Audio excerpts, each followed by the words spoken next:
I'm actually very proud of my children. My husband snowboarded this morning. I didn't have to do any shoveling today. Hey, Sarah. Hello. It swept a little bit, and that was really nice. You know, they all- Oh, I didn't mean you had to come off. Yeah, yeah. It was, you know, So Tim's trying to figure out why his Zoom's not working. And we thought that maybe it was like a network issue, but then I proved him that I could get on. So that's what we're doing here, trying to figure out. So do you want me to go out, grab the meeting minutes and we can just start the meeting and while I work on this? Mine appears that it says it's also, it says it's recording. Is that because I'm recording? Maybe. Yeah, we want to record. Oh, shoot. I don't know what I just did. There we go. Says it's recording. Okay. Stop video. You want to plug into this? Well, this says somebody, it looks to be like somebody else is recording in this room because it's, I I'm just not want- logged in. You want to plug in here to the screen? I'll be up there.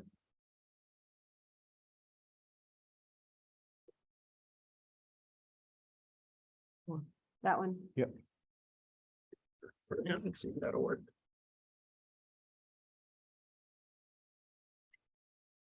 And then-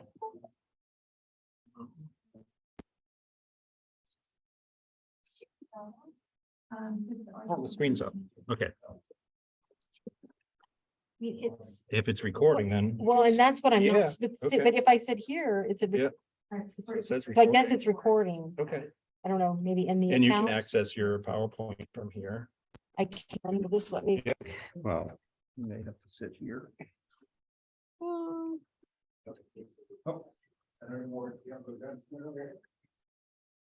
So can we see if the people can hear us?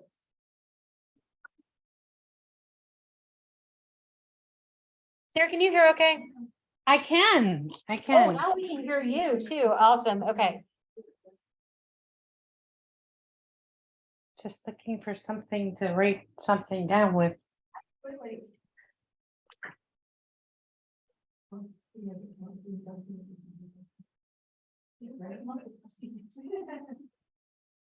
So far, we're still working on a quorum here, I think.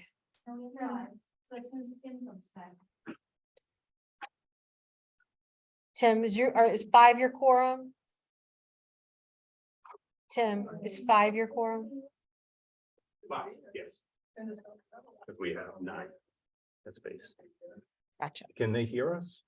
Yeah. Okay, Sarah and I have been chatting. okay, good. Yeah. I'm gonna retrieve the minutes from the last meeting.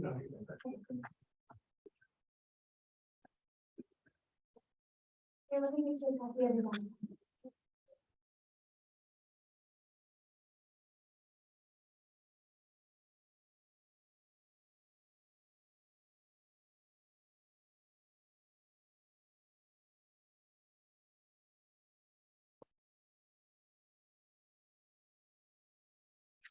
Jim was thinking about the minutes. That will, you know, it gives me fever to see. Oh, did you already do everything that I should have? Okay, okay. Oh, nice.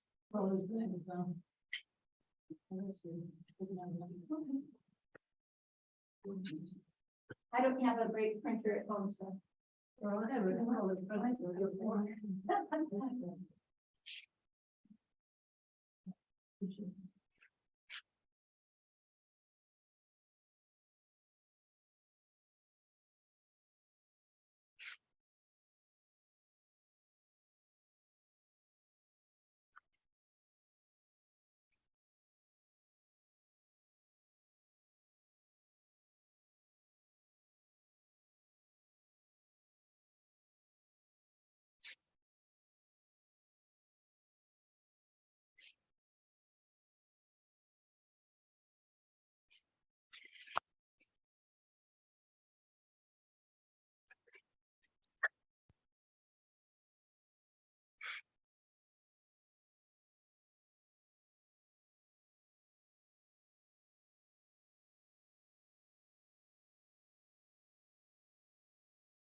Liz, if you're talking to those of us online, we can't hear you. Tim asked if we were recording. It seems like this tells me that we are recording. I'm harnessed in the corner. Everyone could kind of laugh if you could see all of me. So if I look like I'm kind of sitting crooked, I think I actually am. Trying to like have my computer close enough, but still have it on the table. Tim, I understand you need to call the meeting to order and elect a chair. Yeah, I think that's, so I'll speak up if you can't hear, just ask, and maybe I'll ask if Liz can repeat into her microphone. No one has ever asked me to speak louder, but I mean, I guess it's a possibility. And so because we don't have a chair, we need to elect a chair, a vice chair, and a secretary for the HEAC. And that the lack of a chair has caused a little bit of organizational issues with the cancellations of meetings and so forth, because that's usually the chair does that. So I guess I can just ask, is there anybody who is volunteering to be chair? It has to be somebody from the home ed groups to be the chairs and the secretary. I don't know if a non-voting member can be a chair. Right, so you can't be a chair, correct? Yeah, that's right. I'm willing to be a co-chair with someone to share the duties. Like Okay, if I'm absent, like that position is covered and just. so I guess that's my question. Is that doable? So we had briefly kind of had this conversation. There's really two statutes and a set of rules that govern this committee. The 91A, which is the open meeting law in New Hampshire, speaks of having a chairperson, but they don't talk about co-chairs. My recommendation would be that you have a chair and a vice chair. Because there are decisions that need to be made both in a meeting and outside of a meeting. And for administrative convenience, Tim needs to be able to call one person and to get an answer from that person.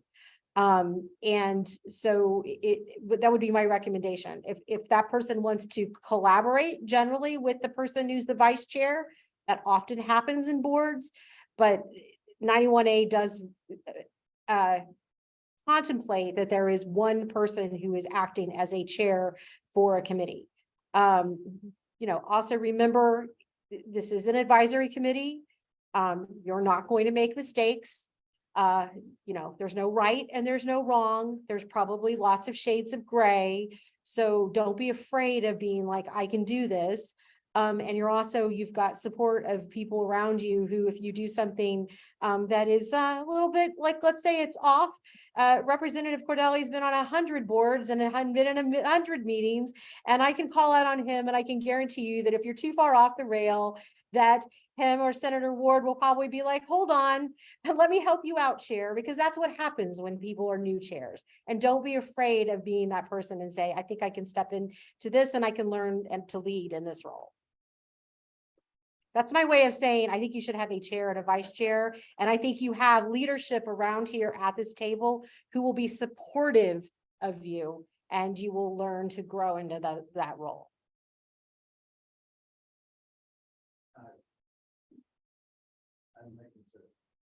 And are we in, is the meeting open now? Yes. The meeting is up. Being recorded, yeah. Yeah.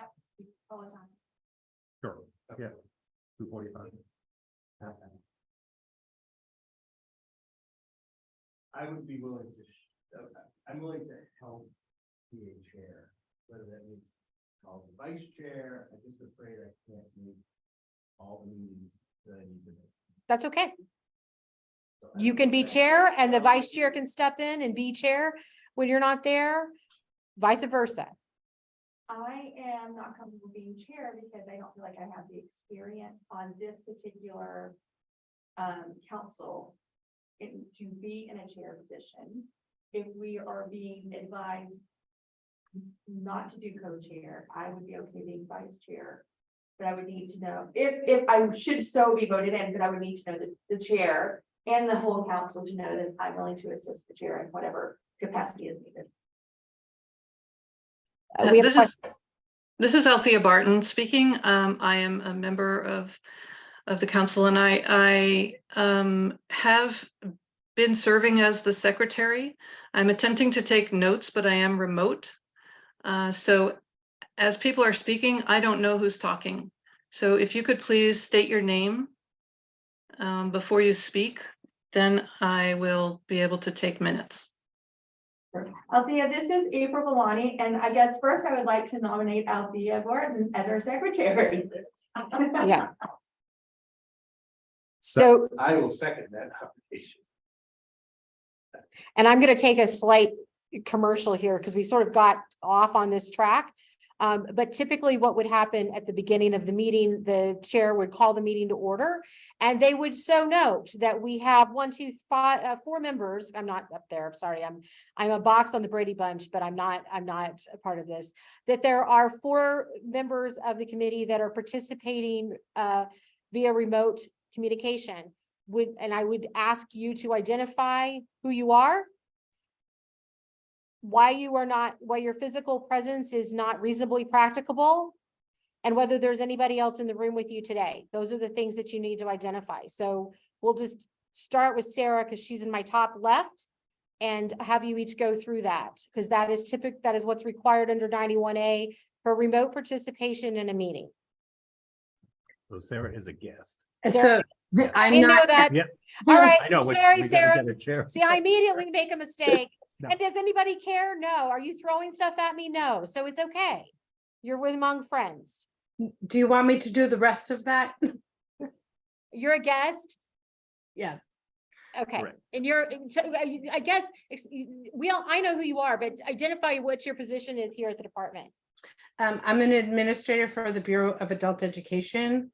I am unable to attend because I'm actually on vacation right now, out of state. But because the meeting, as I have been on the agenda for several months, I thought it was important for me to attend, even if remotely. And I am alone in the room. Thank you, Sarah, for being here.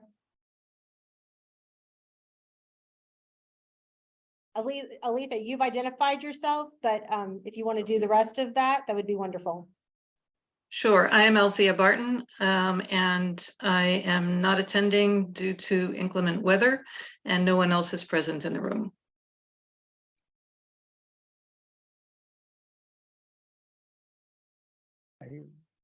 I'm Glenn Cordelli. I'm a state representative, representing Tufton Borough, Wolfboro, and Ossipee. Member of this council for several terms, and I'm vice chair of House Education.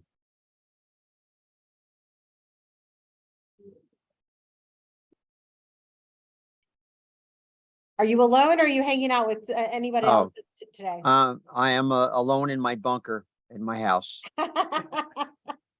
We are all jealous, Representative. All right, so right now it sounds like on the floor, we have a motion and a second for Althea to be appointed as secretary. Any other, I guess, is there any discussion on that motion? Is Althea willing to accept the nomination? Also, who seconded the motion? I did, Michael Kosky. Okay. And yes, I am willing. Thank you, Althea, because you do a great job. Thank you. Any discussion on the motion beyond that? So at this point, because we have folks that are participating remotely, we need to do a roll call vote. So I would start here and then go around. Okay. Say your name and vote whether you say whether you're yay or nay.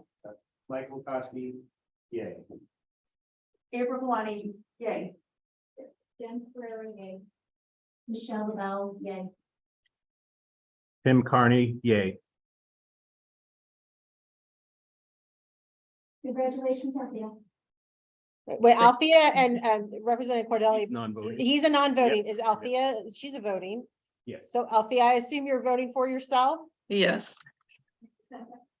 Won't be the first time that somebody has not.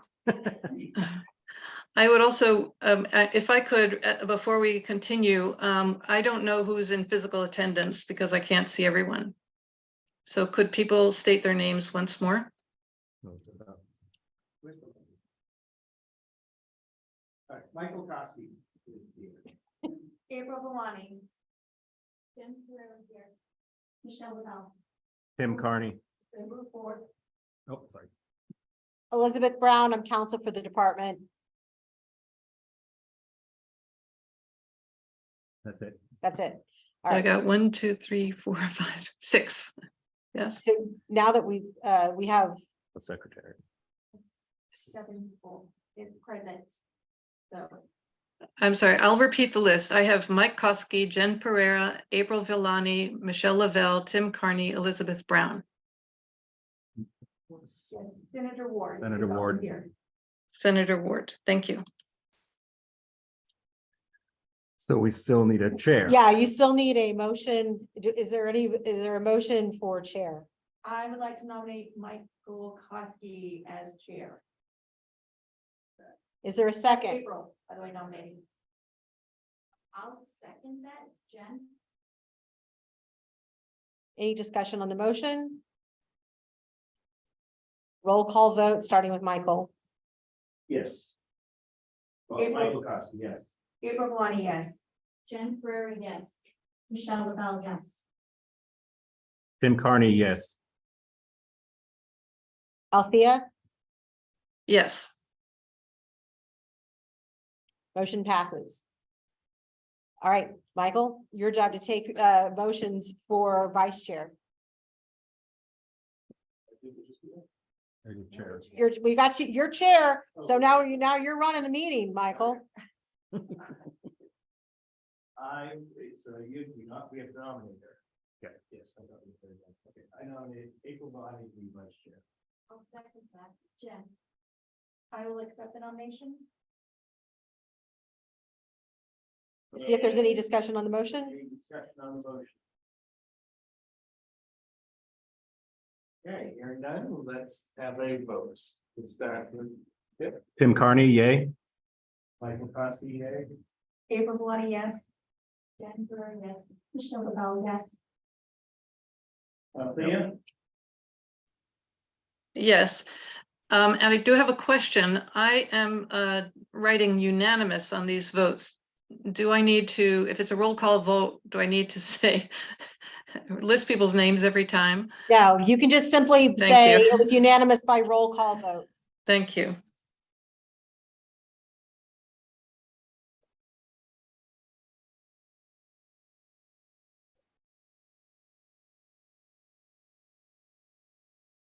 So, we will move along on the agenda, and we'll. Can I make a motion that we allow Sarah Yeah. to speak to us, that she's our guest before we address the minutes? Yes, you may. Yes, especially since she's on vacation. Yes. Any opposed to the change in the agenda? We have to vote to accept that. change. Let's let Sarah go. Go ahead, Sarah. Well, thank you. Except for, I'm not sure what I'm going about. Well, I mean, I know what I'm going about. Let me start over again. I'm currently in the process of revising the adult education rules. And Tim and I had some conversation in the past, and I know that I've spoken to several home education parents, but never to the council or the advisory group around recommendations on how we should change that. And so just a little bit of background. I have been the administrator for the last 3 years. I've been in the office for a total of 8 years. All of the ed rules preceded my coming to the department by probably 20 or 30 years. Well, they were changed when the compulsory attendance law went into place. I think that was the last time that any significant change was made to the ed rules. And so things change over time. And so I think it's time for us to kind of get up to date on what is actually going on and what is needed at this point in time. So I believe that you have reviewed the Ed 700 rules in previously. I know there were some emails about it, and as I said, I was scheduled a couple of times. And so I am aware that one of the things that has been requested is to remove the language with regard to the participating agent, which I'm more than happy to do because I get so many calls in my office asking me what that is. And so that's not a problem to remove that piece. The second part of the rule, and again, this only applies to 16 and 17-year-olds because the ed rule actually says anybody over 18 can just walk in and take the high school equivalency test, which is what we're talking about. The second piece is there was language in the original rule that it's the participating agency was attesting that the student has completed the homeschool program. That's the way it was originally written. And so I just, not knowing any better, changed that to the parent or guardian attesting to that as opposed to the participating agent attesting to that. And my understanding is that there should be some discussion around that. Whether that's something that's necessary or not necessary. The third piece of that's required for 16 and 17-year-olds that has been in place and is in place for any other student under the age of 18, regardless of what type of schooling they're enrolled in, is that they pass the official practice test demonstrating it. Actually, the ed rule reads that they have demonstrated the ability to pass the test prior to actually taking the test. And my understanding is that the reason for this is to prevent people from just quitting school and taking the test. And also making sure that they're actually prepared to take the test when they do, and that they don't waste the money. I mean, it's $125 for the test, and I hate to see people go in and take it without the possibility of passing it. They can only retake it 3 times in a calendar year, so it really sort of puts some limitations on them if they're constantly going in and just trying to take the test until they finally pass it. So those are the 3 things that are that apply to all students under the age of 18. As I said, there was a specific line with regard to homeschool students because all of the other language is references the school district. So it's the who gives permission for the student to do it. And then taking and then whether or not they've completed their high school studies or not, and taking the official practice test. So I'm open to suggestions.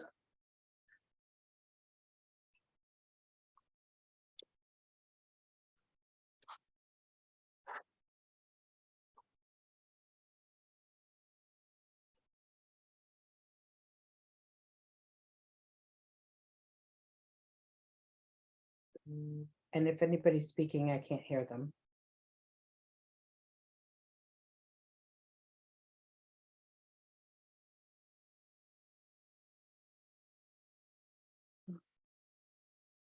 Liz, is there conversation going on in the room because you're muted, so I wouldn't be able to hear it?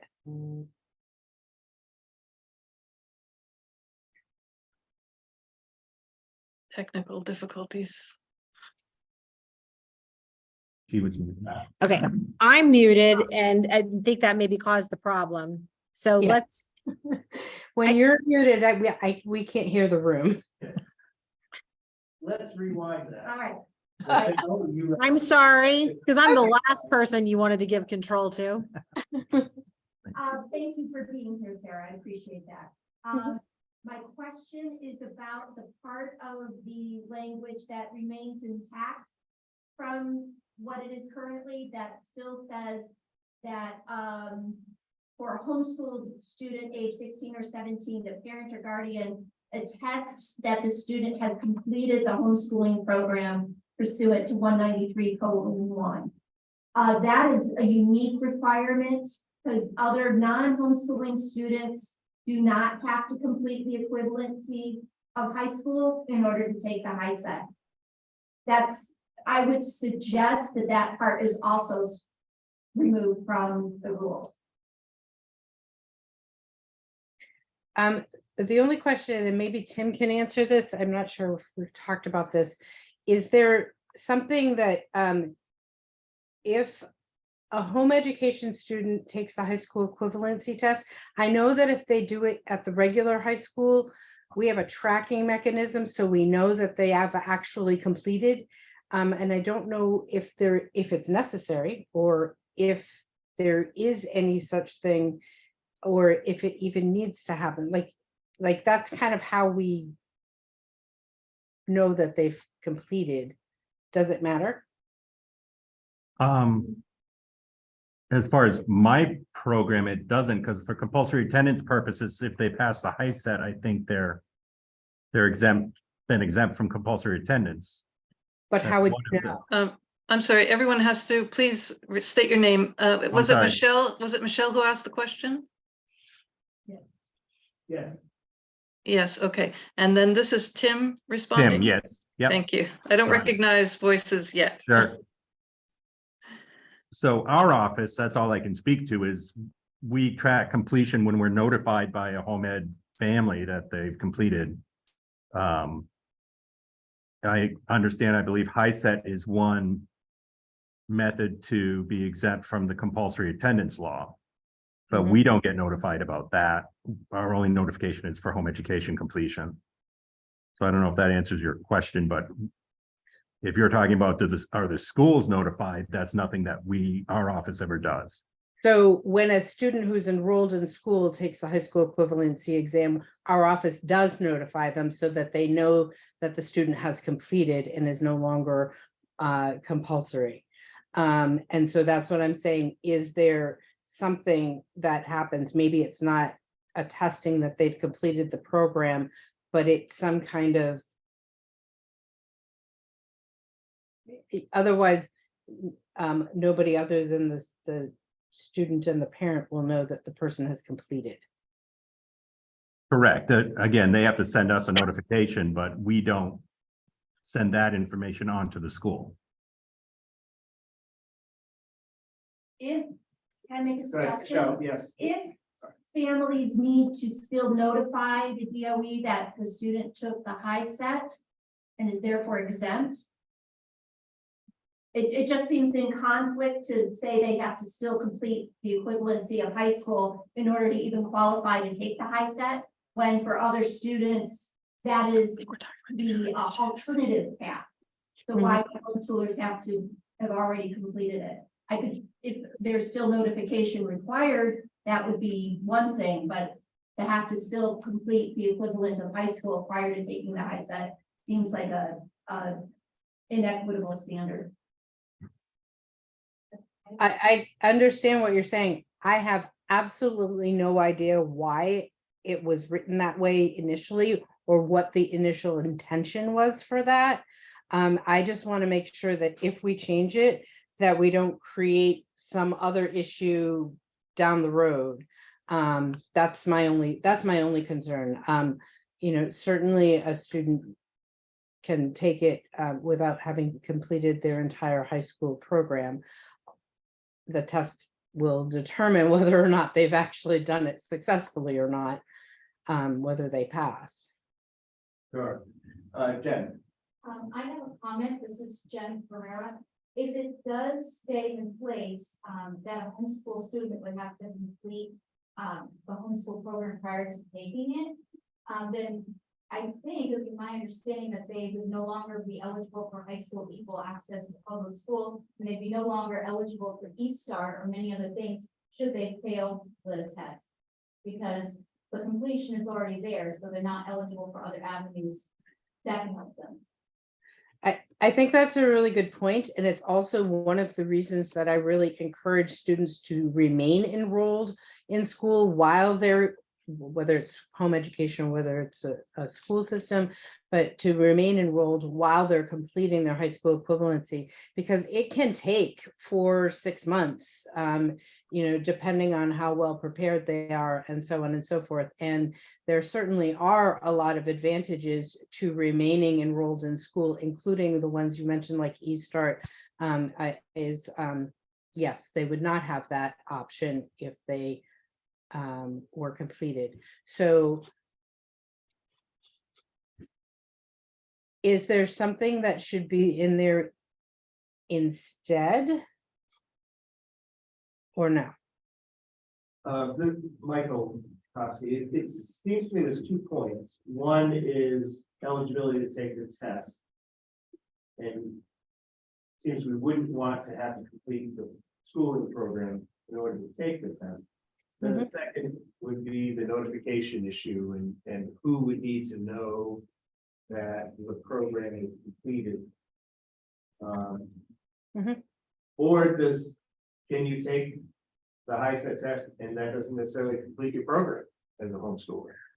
Well, one of the reasons that we went with the HEAC as opposed to the GED back in 2014 was the fact that taking the HEAC exam did not preclude somebody from also earning a high school diploma. And because that used to be a requirement. GED required students to withdraw from school to be able to take the test, and they had to choose between high school equivalency or a diploma. That is not the case, and there certainly are times when we have students who want to also complete a diploma of some sort for various reasons.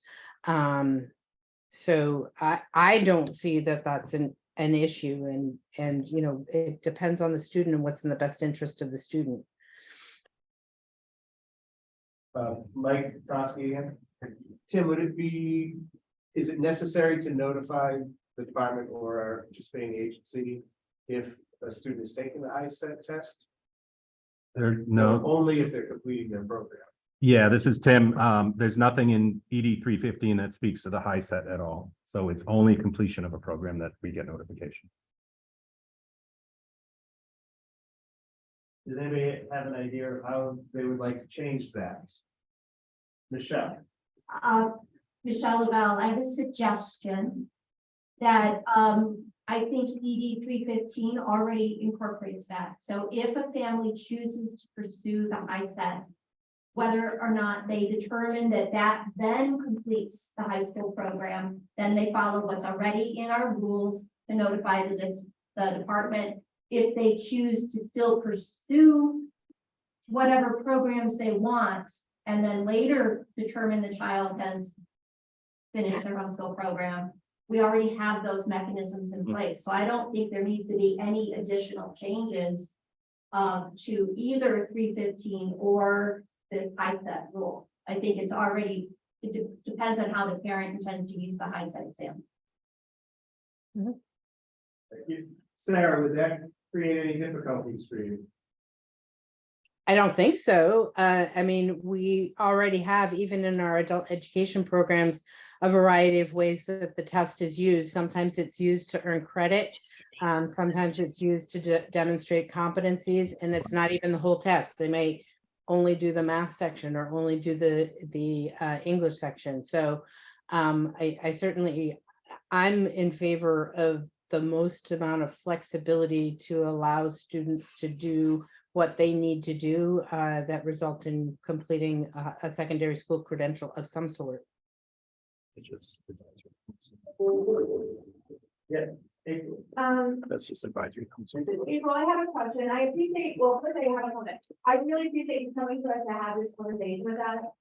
But I do have a request that what the proposed council is developing. I'm sorry, I'm having a very difficult time hearing you. Could And you who is speaking, please? This is April. April, thank you. Hi. I just want to say thank you for bringing this to us and having this conversation with us. My question is, once the proposed language is developed, would you please, come back to us or ask Tim to bring it forward to us so we can discuss the actual proposed language? Yeah, so I am definitely working on that, and essentially at this point, based on this conversation, unless somebody tells me it's going to cause an issue someplace else, they can a student who's 16 or 17 can register for the exam with a parent or guardian's permission. I would like to keep having passed the certified practice test, because that is equivalent to sort of what every other 16 and 17-year-old has to do to demonstrate that they're going to take it. It also will give some good, it's relatively quick and painless, and it will give some diagnostic information. I hate to see people sit down for a 7-hour test if they're not ready for it, and to pay for it, which is also an issue. This is April again. I have a question because I'm not familiar with this process because my children are young. But how would a student access a certified practice test? So the certified practice test is administered at all of our adult education programs. So right now we have 33 adult education programs across the state. The test publisher is currently working on an online version of that as well.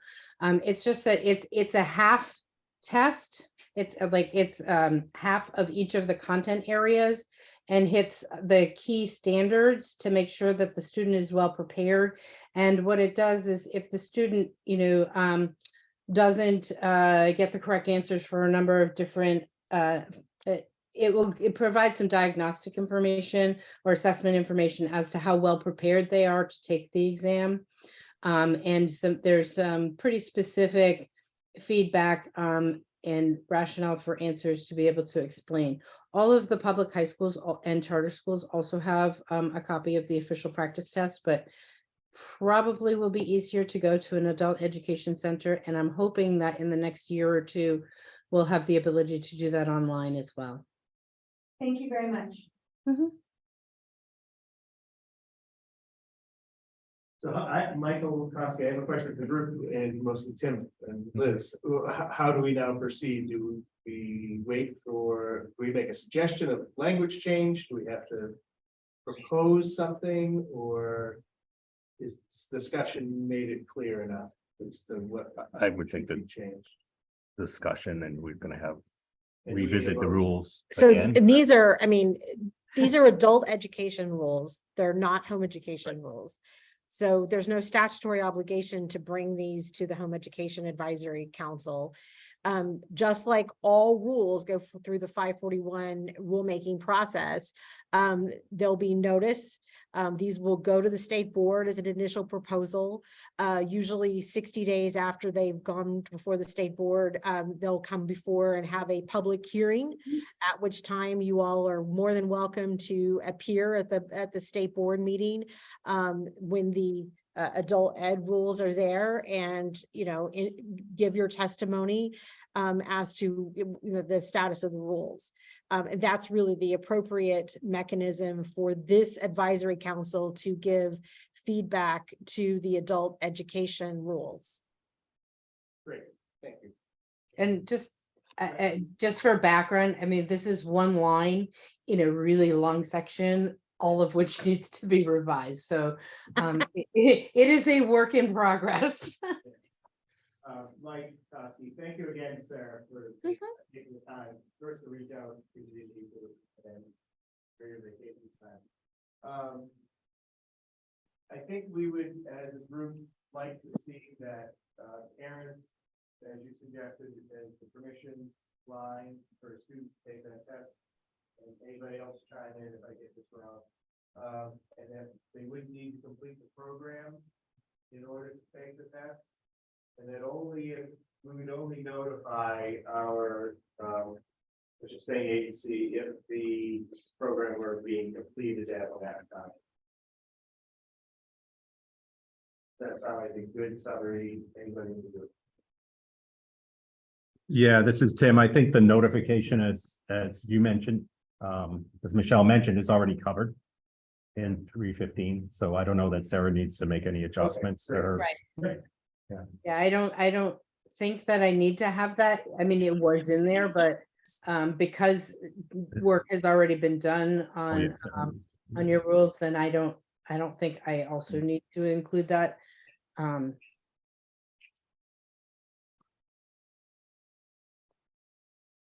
Like Husky, that's wonderful. Does anybody else have any questions for Sarah before we let her get back to vacation? Nope. Hearing none. Back to vacation. Thank you very much, Sarah.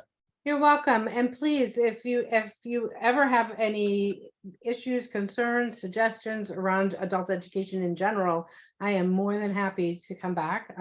Again, I think the more options that we have for our learners, the better off they will be in the long run. Duly noted. Thank you. Thank Appreciate that. Okay. All right. Bye. Thanks, Sarah. So, moving on to, minutes approval, thank you. So we have, minutes from September 16th that, we have a copy, you can take a look. If there are any changes that need to be made to those minutes, otherwise, look for a motion to approve.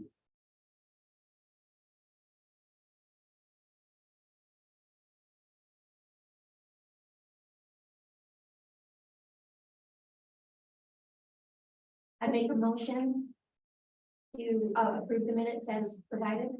Thank you, Michelle. April 2nd. Thank you. Then let's vote. All in favor to accept the minutes. Roll call. Roll call, Roll yep. call, sorry. I'll start. Roll call vote, to accept the minutes as written. Well, why don't we begin online, Althea, I say yes. Michelle? Michelle, yes. And you have to approve this, Okay. not voting, okay. Jen, Jen, yes. April, Yes. Mike, yes, Tim? Yes, Tim Carney. Okay, thank you very much. Minutes are accepted. Next on our agenda is the commissioner's report, is that correct? Or- Okay. Tim, do you have a commissioner's report too? No, and I was hoping, again, Tim Carney, so hoping to discuss that as we build our agendas going forward. I do a report from the department. Mhm. I don't know if it's necessary to have a commissioner's report, because I do touch base with the commissioner to see if he wants me to add anything. So I didn't know if we wanted to adjust the agenda to just reflect a report from the department. Because I don't believe, in my tenure so far, we've never had a commissioner's report. So I don't know if that's something All that right. council wants to do. Why don't we open that up for discussion? Is anybody who'd like to comment on changing the title from commissioner report to department report? Or we could personalize it in Tim's report? No, department. Department report.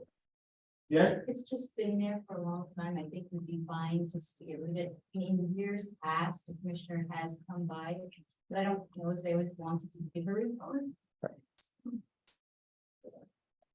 Tim, would you be willing to let the commissioner bring the report?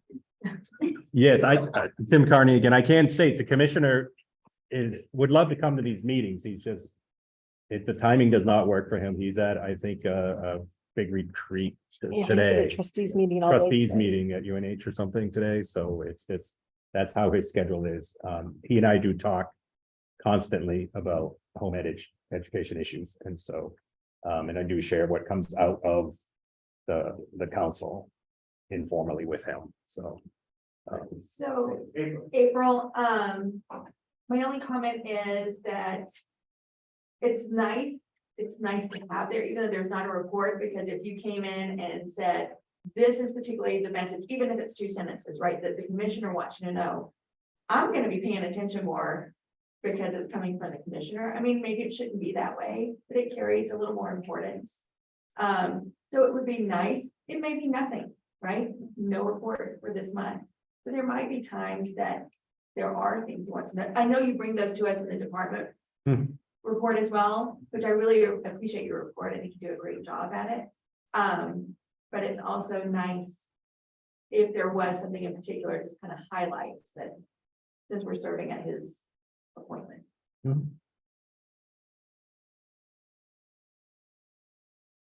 any further discussion? Would anybody like to make a motion regarding change to the commissioner's report? I would like to propose that we're going to be later in this meeting talking about policy setting or procedures. So this might be something that we want to take up in the procedural type thing about how the agenda is set. Going forward, it probably doesn't take a vote of the whole entire process. We could probably cover that in policy making. Is that Elizabeth speaking? April, April, thank you. you're welcome. And this is Mike. I'm gonna ask the attorney, is that something that could be taken care of procedurally? So the agenda is totally at the discretion of the chair. So you can put it on as a commissioner's report, you can put it on as a department report. You could put it on 1 month because you know that Frank's in the building or going to be in the building, and you don't have to put it on the next month. Because Okay, you set the agenda. That is one of the roles of okay, the chair. good to know. Thank you. So, do we have any motions for further discussion? So there would be no vote. Wouldn't need to be a vote. Yeah, that doesn't. Hearing no motion, we'll just leave that as is then. So it will remain commissioner's report, usually delivered by representative of the fire. Okay, and when do we get to our? Well, I mean, we could switch it up. You're the chair now, so if you Yeah, okay, propose moving something to Yes. the agenda. yes.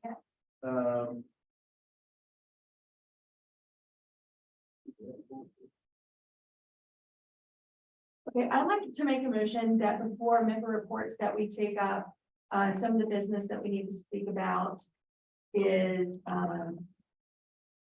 the policies for this, I'm not sure if we should take that up now. There's a couple of things that were recommended to us, to take action on.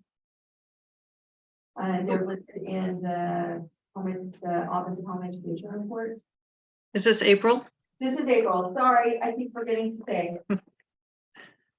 So those are things that we've been talking about for months. I think it would be nice to bring those up and take action on those. So if the meeting runs long, we've addressed them. So I'm sorry, did you say motion to take up policies for action, and what was the second part? There's a number of suggestions in the Office of Home Education reports of suggested votes for the council. Thank you. Thank you. Okay, looking for a motion to change the agenda. To move rules discussion ahead of the members' report. Mike, I think what Liz said is you control the agenda as the chair. We don't have to vote. Correct, Great. yeah. So let's talk about the rules. If you have your copy of the Information Department Office of Home Education report, there are some questions for us to answer, and we will go through those. I'm assuming Liz will be right back. Yes, so Liz went to get a power cord for her computer. Great. And if you'd like, I can speak to some of these, like where they came from. Sure. So, Go ahead. so, so as I've learned more about the council and we've spoken about things like, the recordings and should they be posted and 91A, right, public access, right? So Liz has a whole presentation to do about 91A, but a lot of these questions and suggestions come from my review of 91A and how the council has been operating and just how the council operates with respect to just general meeting decisions. And I haven't seen any existing policies or procedures on our website about how the council decides to do things. And it just seemed like there were some things now that we had a lot of turnover in the board and we're starting a new year, shouldn't we vote? Shouldn't the, not board, sorry, shouldn't the council make these decisions for itself? As I would think they might do each year if, as the council changes, there may be preferences on a new council that are different from the prior council. And it's the council's right to make those changes as I understand it. So a lot of this is relative to 91A public access, which we all want to be following. And it just seemed to me there was some things that we weren't doing that we should be doing. And I worked with Liz on some of those as she's already done, like roll call vote if you have members remotely. As I say here, is the council going to allow members to attend remotely? That's not a requirement that they're allowed to do that, but that's a decision by the board. Some of the councils, other councils at the DOE have changed to no remote meeting because they were having trouble getting quorums. If everybody takes advantage of remote and nobody shows up, then you don't have a quorum. So that's just the genesis of where these questions came from for the council to consider. Question is, if we chose to allow remote meeting members to attend the meeting, and so do we have to wait for another year if that isn't working to change that, or can No. that be changed? No, the council, it's self-regulating as I understand it, so you can Great. revote tomorrow, next meeting. Yeah. Okay. Any discussion about the attendance of members remotely via any virtual meetings? April. Just, in general, speaking about kind of policies and procedures. I'm only in my second year on the council, and it would be very helpful coming on council to know kind of, what those policies and procedures are, to have that history. So I just want to say I am supportive, and I would hope that whatever we vote on actually needs to be followed up with a written policy. So should someone else come aboard, they know how we conduct business. And it also helps us keep track of if there's changes, and that was changed. I think that's important. Otherwise, you're digging through minutes. So, which is not fun. And this is Tim. Our webpage is available to put policies and procedures, so the public's also aware. So once those are created, we can post those. April. For discussion's sake, I'm wondering, is it best to have a conversation about these things and then ask council members to submit a sample policy to review? Submit to. Tim, would you be willing to accept or to accept because you're here at the department to accept, we email you sample policies and then you distribute them to us like before the meeting? Oh, so again, Tim, I would be the central point Yes. of contact. Yes, I can do that for now. Yep. Okay. So April, this is Mike. Are you suggesting that we, if interested, try to write up some policies and then run those by Tim? And vote at the next meeting on those policies? For the most part, yes. I guess my suggestion is that we have a discussion and kind of get a general consensus of what we want to do. And then we formalize that with a policy to review and approve, so that we have written documentation of what we have agreed Right. So, yeah, so just to clarify, again, Tim, if I'm the central distributor that's fine, but I'm only one member of the council, so I would not be approving or anything. Right. It's for the Right. council, just to clarify Yes. that. Yeah, That- okay. You're like the central. Yeah. I think the Process term, account. yeah, I think the term run it by Tim was, and that's not, that suggests me an approval, right? Yes, And no, so let me that's, clarify. I'm only one member. So the council would vote to approve. Yeah. I thought you might help us with technical. Yes, and I could consult with Liz as well. Yeah, Yes, gotcha. thank you. Yeah. Okay, so, Question? yes, please. Before you write a policy, don't you? I'd like to hear what is it that you want to have a policy on? Right, and that's what I'm suggesting, we talk about that and take notes, take a consensus, so we know what to kind of shape the policy on. For example, the questions that were in the Office of Home Education report, it was recommended that the council take votes on, will the council allow members to attend remotely? Will the council video record its meeting? If the council votes to video record its meetings, will the council allow the public access to the live recording? If the council votes to video record its meetings, does the council want the meeting recordings proactively posted on the HEAC webpage? Does the council want to post the meeting agenda and related meeting materials on the webpage? X number of days before the meeting dates.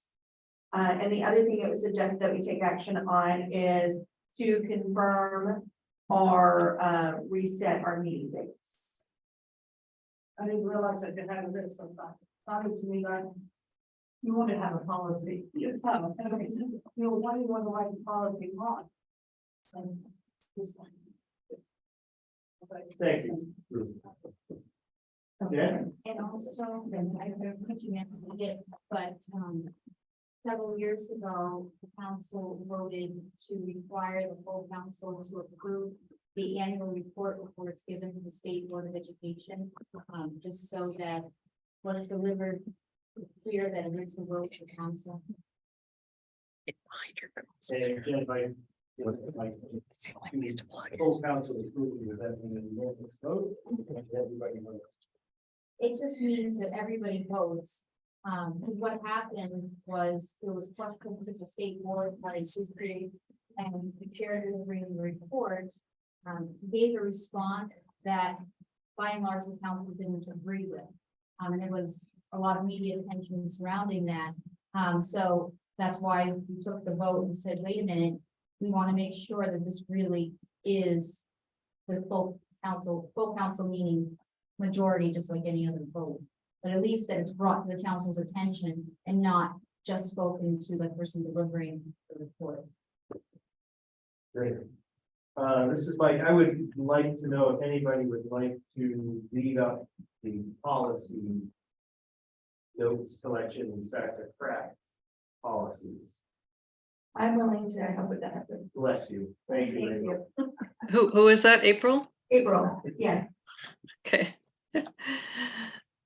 All right, so let's go over, Michelle. I'll offer to help.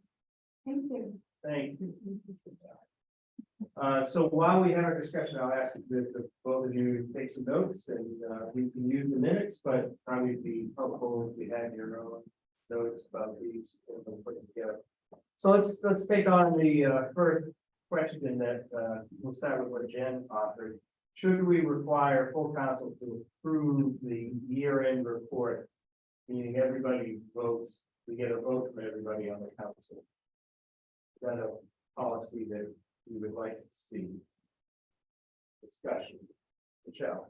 I agree with Jen. I think there's, not only is it just prudent to make sure everybody has had a chance to have eyes on that report before it's delivered, but also that it expresses the, at least the majority view of the council. I think it's prudent.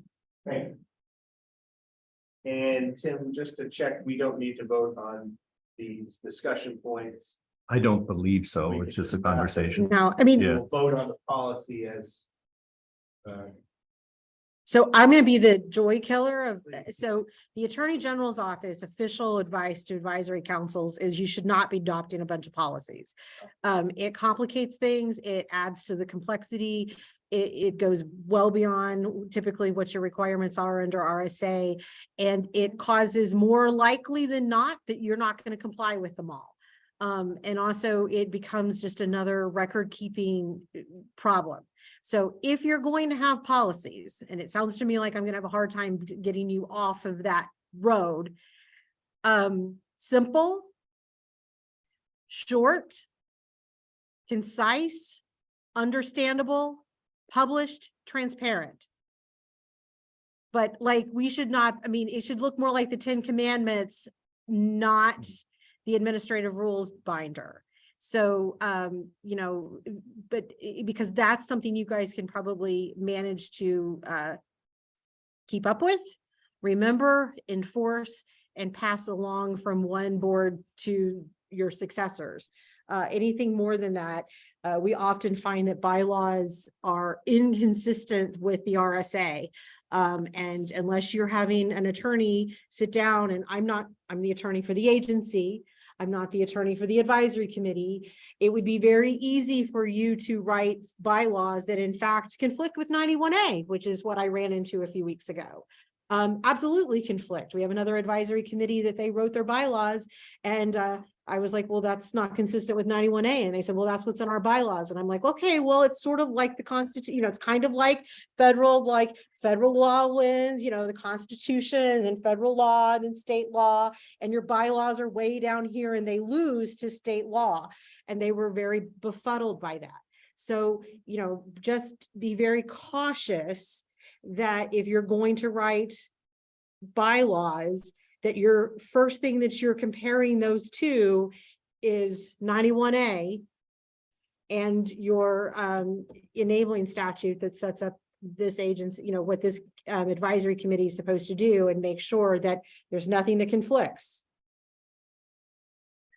Althea Barton here. Liz, I wonder whether it's possible for us to have, rather than a policy which is written and approved and all of the other things you mentioned, if it's possible for us to have a more of a memo, you know, something that we agree to and just keep on file so that our leadership and our members know, you know, how we should be acting. Is there another name for that? Is there a level below policy that's less formal? Great question. I mean, to me, that's almost the mood of the room, which could change. I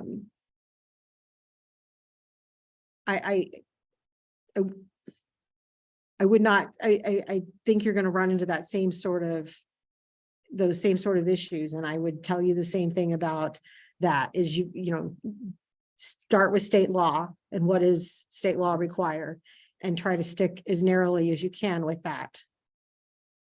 Yep.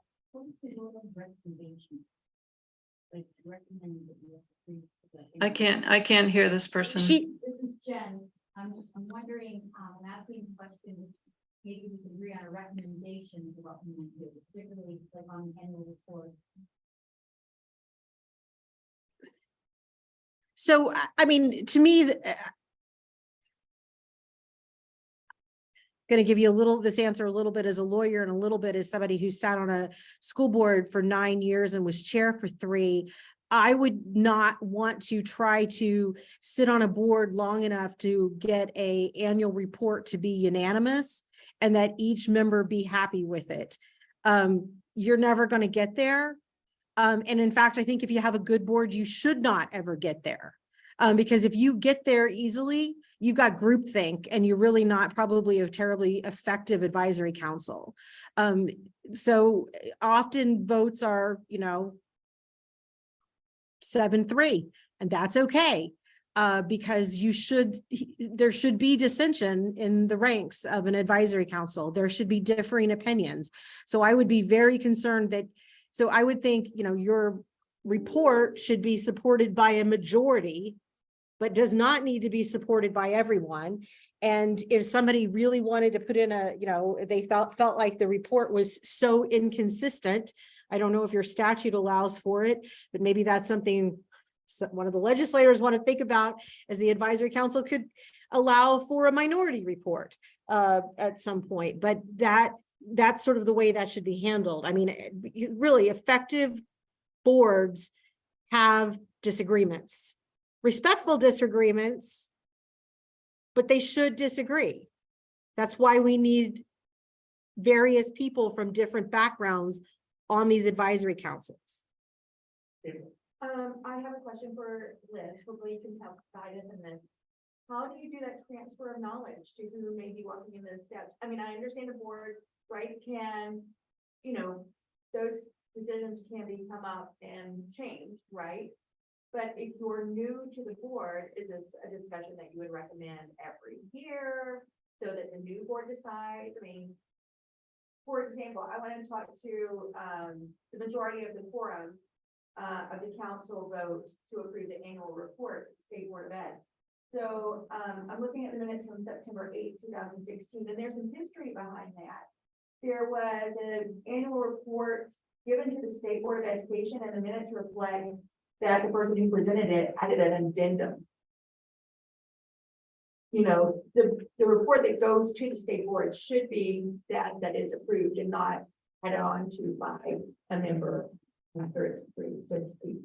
So normally, right, policies come up because something's happened and you want to clarify it. So any suggestions on to guide us for guidance?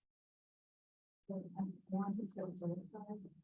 this is Jen, I just wondering, when that happened, no one on the board was aware. So no one had a discussion of the recommendation, it was solely from the chair. And it wasn't an issue of the majority of people disagreeing, it was just, it never was passed the council. It was this chair just gave it herself to the state board, so the whole council was upset. That's in this. And it's important to have the report from the council, not the chair of the council going forward. Like we're taking what we learned, want to do better going forward. Really, that's the intent.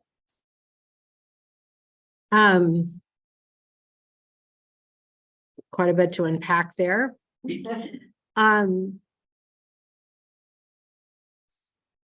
So, I mean, I think what you unfortunately had was a rogue chair. And so how do you deal with rogue chairs? You can censure them, you can not reappoint them, you can ask them to resign because they are acting inconsistent with the committee. And probably the most important thing I just said is not reappoint them as chair, because, you know, hopefully that person was not reappointed the next go around. So, I mean, if you know, transparency, being able to bring the, it sounds to me like it's a value or principle that I think is important to the people in this room, that you want to do that annual report. You want to make sure that annual report is vetted and transparent to this board. And it sounds to me like there's going to be a consensus in this room that you at least get a majority vote on that. And how do you pass that along? Sometimes it's going to be by, you know, storytelling, the same way we teach our kids is, you know, when you once a year, one of the reasons we do this and one of the reasons this is really important is because all the way back in 2016, we had an issue with a report going forth without the approval of the committee. And so this is why we go through this.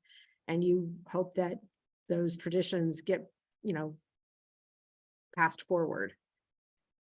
So would you advise that we set something up that way, maybe a list of past practice and not set it as policy?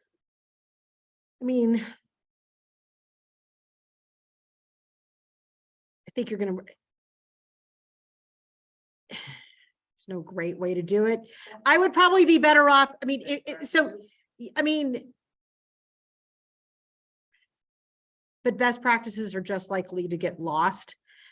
I would say if you want policies, and this is super important, it sounds like some of you have lived through it, therefore it's very important, like have a handful of policies, but keep them simple, post them on the website, make sure people are aware, and possibly one of the things that you could even once a year, you could have people sign off on the policies that they've read them and acknowledge them. So that's one of the, so if you're on the school board, there's actually by statute, the RSA, there's a policy. Every board member has to sign off, like, I know that I have no power as an individual board member. All my authority is when the board acts as a board. And if you read that, you'll see some things that you might want to consider putting in a statement that you have other people acknowledge, because the mere fact, and we'll get to this later in my slide presentation, is, you know, individually, you guys aren't even members of an advisory committee. You're just who you are. It's when you are on a board, it's the board has to act. And this seems to me like the fundamental thing that board chair didn't understand, that them being board chair was not their pulpit. It was, they were supposed to be the spokesperson for the advisory committee, and that they didn't seem to understand that they didn't have any power or authority acting on their own. Their power and authority came to them vested by the board. Just wanted to speak in, just in, not saying you're saying anything bad, but just to speak in her defense. I think she honestly had a misunderstanding with the board. There was no vote taken on the discussion that happened at that time. So I think it was a misunderstanding on her part, even though the rest of the board didn't agree with it. Question, because I'm looking to how do we record this for history, but skirt around the 10 Commandments or policy, like a 10 Commandments short type of document or policies. Would it be easier to develop a document that is action taken by the board regarding board activity, and just, you know, things like that, keep a running tab on, because then if it needs to be revisited by another board, that other board can do it, but they can see the action taken, almost like a history document, so to speak. That makes sense. Tim, Yeah, well, that's what I was thinking when you mentioned kind of just bullet points. So for example, one of these, will the council vote, will the council allow members to attend remotely? I could see that simply being bullet point on this date, the council voted Okay, whatever 6-2 to allow members to attend remotely. okay, and that's Next bullet. Remote participation, and then I would probably say, you know, consistent with RSA, because we don't want to be in the situation where we were a few weeks ago when I walked into a meeting and there were like 4 members of the board in the room, and there was probably 30 on Zoom. And, you know, they looked at me pretty darn befuddled when I told them they didn't have a legal meeting. So actually, then they got very angry with me. Yeah. Almost threw stuff. Actually, I probably would have gotten stuff thrown at me had they been in the room. But yeah, I mean, I kind of, yeah, I mean, you could sort of a history of when you've had those sorts of, almost like a shorthand minutes, you know, where you would go back to the minutes to see where that vote was, Yeah, so when again, that action was yeah. taken. so Tim, again, like I questioned when I started almost a year ago now, why do we meet every other month? It's not in rule or statute. I'm just curious why we do that. And it'd be a pain to go back through all the minutes to figure out when. So that's what I'm kind of envisioning. That's almost just by kind of a tradition. bullet, you know. I'm curious how to hear from the others, everyone else. You know, what you think about more like a historical document, keeping a running list of action. so, This is Michelle. I think simple is better. Something that notes, you know, every other month with a placeholder for when the committee cannot meet at its regular time. I know that's been going back well over 10 years. I can't even begin to guess when or how that was decided originally.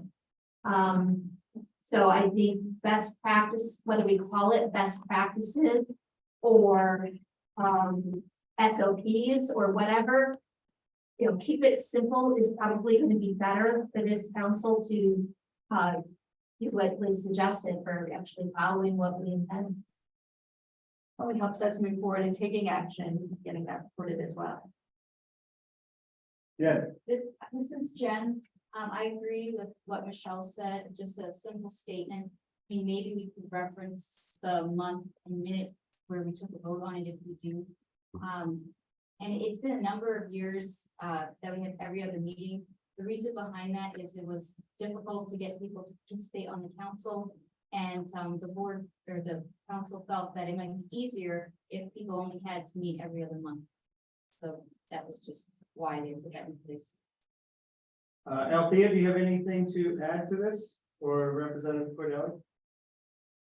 I agree that that a simple list referencing minutes with topics of discussion and decisions that were made would be very helpful. Great, that's less work. Could we ask you if April and Michelle are still trying to gather that together as we kind of go through our questions here and whatever past practice. Bring that back to the board at our next meeting. Yeah. Not that we're working anybody, but And we can we will. I mean, a lot of things are probably gonna be today. Yes. If you got to the point where you're talking about the day, I'm sorry, I'm not able to hear. I hear two people speaking at This once. is Bruce speaking, Bruce, whatever, board. Whichever, probably Because white tears. You had it on Thursday afternoon. And if you want to have representatives and senators to come, we have session every Thursday during, during the legislative time. So we could never make it. So if you want us here, we could not do it on a Thursday, and that's why it switched to Friday. Great. Thank you. Okay, well, then let's move on. Yeah. Can we have a discussion on this question? So I was actually gonna ask, I have a daughter who's waiting for me at home, so could we go through my presentation and maybe we could and then we can see if there's any questions, and then I'll let you all have more policy related discussions after that. And who knows, maybe some of this ends up answering some questions. Okay, I do this so infrequently. That's fine with me. Can, What's that? So you want to go to? oh, slideshow. Yeah, there you go. And then present from beginning. I think from there. Why is it not? Oh, There you go. it is. What do you know? All right. I always make a joke that I'm like, lawyers are used to sitting across the table and talking and not doing presentations. I guess I'm picking up on a few more presentation skills as the longer I stay here. So, I'm Elizabeth Brown. I'm counsel for the Department of Ed. I report directly for the commissioner. I also work directly with all of the division directors and a number of the bureau chiefs and Tim and everyone else who works on administrative rules. One of my functions is I oversee Julie Shea, who is our new rules administrator. She's been here for since about August. I started in June. So we still have a pretty rookie team here. My background was a lot of corporate and commercial law. I did a little state planning, and I came here to the Department of Education. My education background was, like I kind of said, I was on the board, I was on the board of the Hollis Brookline Cooperative School Board for about 9 years. And I was board chair during part of my time, and I became very, very involved in public schools. And sort of here, sort of because this is my passion. And I think that my diverse, I don't know, legal background comes in really handy. But I've ran meetings like this. I've been in the seat of the chair. I've set agendas. I've done some of this. And so, anyway, I'm enjoying my time here, and I'm still learning, and sometimes I get things just dead wrong. And so when I tell you it's okay, you can make mistakes, it's okay. So I'm here, I've got a short presentation about open meetings and that are held by public bodies and agencies. And it's really just here to sort of remind you all sort of what your obligations are under RSA 91A, and talk to you a little bit about open meeting requirements. It is, I'm sorry, Liz, is it visible to the people in the room? It is, and it's not visible to you, and that's not fair. Okay, let me see here. I Share. think I may have it, though. It was distributed, I believe. Correct. So I can open it up. Can you see it now? Hang on. I'm getting feedback from Tim. Turn that off. I'm hearing myself and I don't want to hear myself. Yes, thank you. Okay. Two bodies of law. Thinks he's working today. No, it's possessed. Um, two bodies of law that are in favor of that, basically that meetings are supposed to be public and there's supposed to be transparency. One of those is our state constitution, Part 1, Article 8. And the second is the statute that I've referred to several times in this discussion, and it's RSA 91A. And it follows, which discusses the openness of the conduct of the public business, and it's essential to democratic society. And so, you know, if I'm going to tell the board chair to do anything that's probably beneficial, I'm going to tell him to go read 91A. He might forget half of it, but there's some nuggets in there that are helpful. That kind of helps you know how to run a meeting, and some things to keep in mind is why we're doing this, why we're doing it in public, and how having public meetings are making us accountable to the public. All right, now this was, now that it's okay. Proactive transparency, why is it important? It provides accountability and it builds trust and credibility. And this is just one of the many boards there are in the state. So there's professional standards boards, there's executive governor and council. We have the Department of Education has, I don't know, somewhere between probably 7 and a dozen advisory councils that work alongside us and that we provide support to. But it's kind of when I sort of stop and say, we provide support to you. This is a separate body. You are not part of the Department of Education. The agency folks are here to support you, but you're not some subset of us, nor are we a subset of you. And so you have your own obligations under RSA 91A. And so you could be subject to a right to know request that comes to the advisory council, and that is the advisory council's obligation to respond to it. Even though Tim is here as a member, he is not the member in charge of that. That would come to the chair. He may work along with the vice chair and the secretary in order to respond to that, but that is you are a separate body.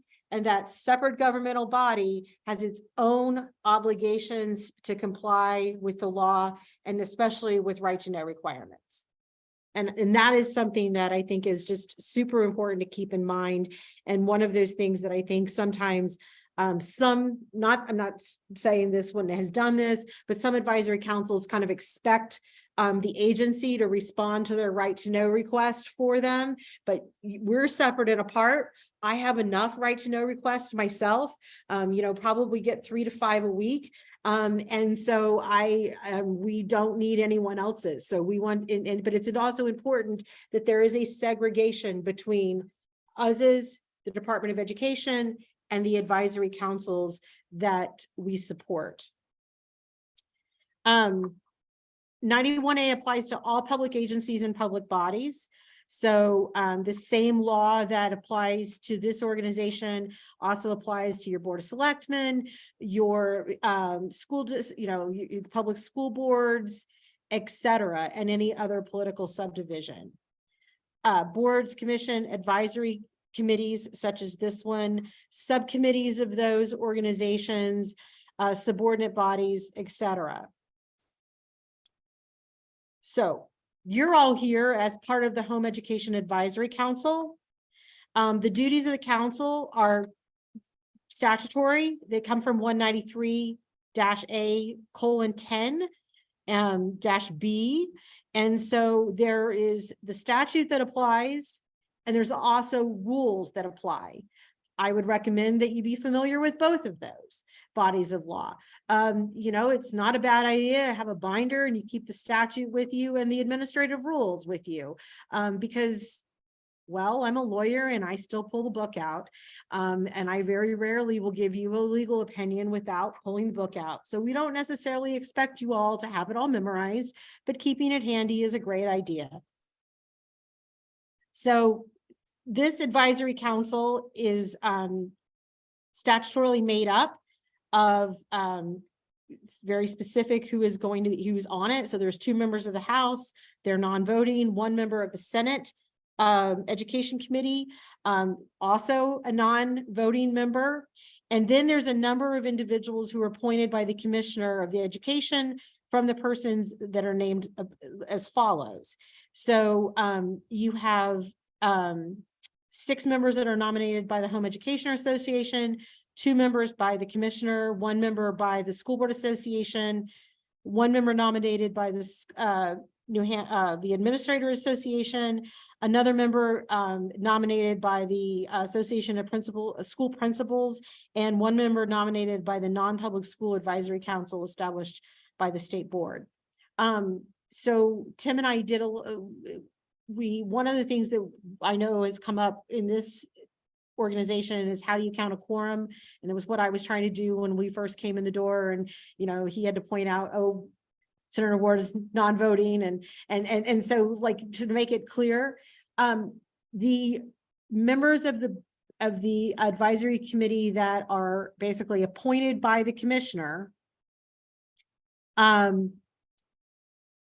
are considered, like, if that position is empty, it still counts towards somebody who has to show up to be here as part of the quorum. So it's not just every full seat, if you will, because you occasionally have you could have more. I'm not sure if you have all 6 members or all 6 for column number 1. Yes. Is that one completely full? Yes, it is now full. Okay. And the 2 you've mentioned that count against a quorum, even if it's vacant, are myself and Sarah G. Great. Okay. So, and the other ones that are nominated by other organizations don't count against the quorum, because we don't, the commissioner doesn't control, agency doesn't control whether or not those folks are nominated or not. And that is kind of why there's some funny, what appears to be some odd math. That is how the odd math is working. So when you have a meeting, very important, when you have a meeting of a public body, you need to have a quorum of the membership. So why is this conversation that we just had important? Well, did we get a majority of you here present in the room? So that is, as I mentioned, sometimes a problem. It's been post-COVID has been a problem that it never existed pre-COVID. Pre-COVID, I think we all understood 91A meant you had to show up in one place. COVID, we all were functioning because of necessity under the COVID rules, and a lot of agencies or a lot of committees had a hard time recovering from that. And so, but you need to have a majority in the room in order to start the meeting for it to be an official meeting. So, Mr. Chair, this is one of your responsibilities, is to make sure that you have a quorum before the meeting. So a couple of weeks before the meeting, you're going to send out an email to all of your lovely participants, and you're going to say, are you going to be able to make the meeting? And everyone else's obligation is to respond promptly and politely, yes or no, and accurately, because he's trying to make a determination as to whether or not he's going to be able to go forward with the meeting. So if you're like, I probably am not going to make it, you're better off to tell him that it is looking really like I'm probably not going to be there. He would rather count you as a no and have to delay the meeting than assume that you were a yes until everyone else has left their home to come to the meeting and, made babysitting arrangements and whatever else. And then you get here and not have a meeting, because that is frustrating and unprofessional and is not very sensitive to everyone else that is participating on the committee. So especially when we have 3 months of winter in here in New Hampshire. So that is one of the obligations of the chair, is certainly an obligation that the vice chair could help him with if he wanted, you know, or it could be something that she always takes care of, but one of you needs to make sure you're going to have a quorum and they're going to be at the meeting. Public bodies should not deliberate on matters outside of the meeting. So business is supposed to be conducted here and only here. Now, you're an advisory council, which makes this a little murkier than some other public bodies where, because you're really just coming up with like one report, you know, during the year. And if you have an outside conversation, it's unlikely to, you know, change the outcome. You can see that this could be something that's really bad for school boards, because if we caucus outside and we know how the vote's going to be, that's a much bigger issue. Same would go with Jelcar this morning. Like that's not something that would be appropriate. But I think what's important about this for you all is that to the extent that you are having discussions which are going to go into recommendations to the state board, those discussions should be here. They should be in public. They should be on the record, and you should have a vote when you need to reach a consensus. And that's, I think, an important thing that you've already spoken about. What constitutes a meeting? And this is where other types of boards can get themselves into trouble, is where you know, you end up with maybe you all are on some other you know, group together, and you all find yourself, you know, clustered at a dinner, and you start discussing you know, the work of this committee. That could be problematic because it could be considered to be a meeting of this advisory council that's not being held in public. So just be cautious that you're not trying to circumvent the spirit and the purpose of the right to know laws. The work of this committee should be conducted at a properly noticed meeting where there is a quorum and where minutes are going to be taken. What doesn't constitute a meeting? So that chance social in a meeting where nothing's being discussed, and you know, you don't violate open meeting because you happen to run each other at the Hannaford or you know, at some convention. Things that can happen outside of a meeting and things that occur in non-meetings is strategy negotiations with collective bargaining units, not something you guys have to worry about. Conversations and consultations with legal counsel. So if you guys come to a lot of state board meetings, I'm counsel for the state board. Often you'll be here straight at 10 o'clock in the morning, and you'll be like, where's the stinking board? They're not here. And it's time to start the meeting, and you'll find out that the state board is somewhere in a non-meeting with legal counsel. And that is true. I can have a meeting with the state board. That meeting is not subject to the open meeting requirements because they need to get information from their legal counsel in confidence. And that conversation is protected under the attorney-client privilege. And so that part of the meeting is considered to be a non-meeting. It is not part of the meeting that state board needs to go into non-public, which is, I know it sounds like it should be the same, but it is different. A non-meeting is different than a non-public portion of a public meeting. And so if you all ever needed to have a consultation with legal counsel, you know, like I'm going to blow your example out, and you don't have to tell me that it was bad. Like you guys wanted to figure out how you were going to sanction or censure that board member, you could have legal counsel come and discuss alternatives. And that is something that could happen in a non-meeting because you would not want that brought up in public. I can't come up with another better legal example right now for this particular council. So circulation of draft documents when they haven't been, when they're just simply drafts, are not typically subject to right to know. And the things to be very cautious about is email correspondence that is substantive. So your email correspondence regarding that, are you available for the meeting and are we going to have a quorum? Somebody could write to know all of that correspondence. And so, you know, you want to keep it brief, you want to keep it, you know, stuff you would actually want out in the public. One of the main reasons you don't want to have substantive conversations about the work that should be done here in this open meeting. A little recommendation. This is not legal advice, this is practical recommendations.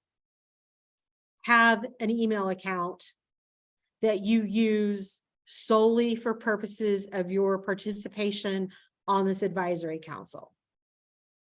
So I did, at my last time I did this, I had 2 phones. So it, you know, my work phone is a black state issued, boring work phone. And my other phone is in a cute little case, you know, with my kids' pictures on it. And the reason why they don't meet is everything on that black boring state phone is subject to right to know.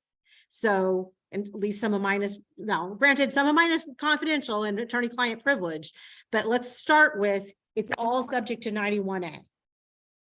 You don't get, no member of the public, get my personal phone. I'm not going to conduct state business on it. I'm not going to have conversations with state employees on it about state business.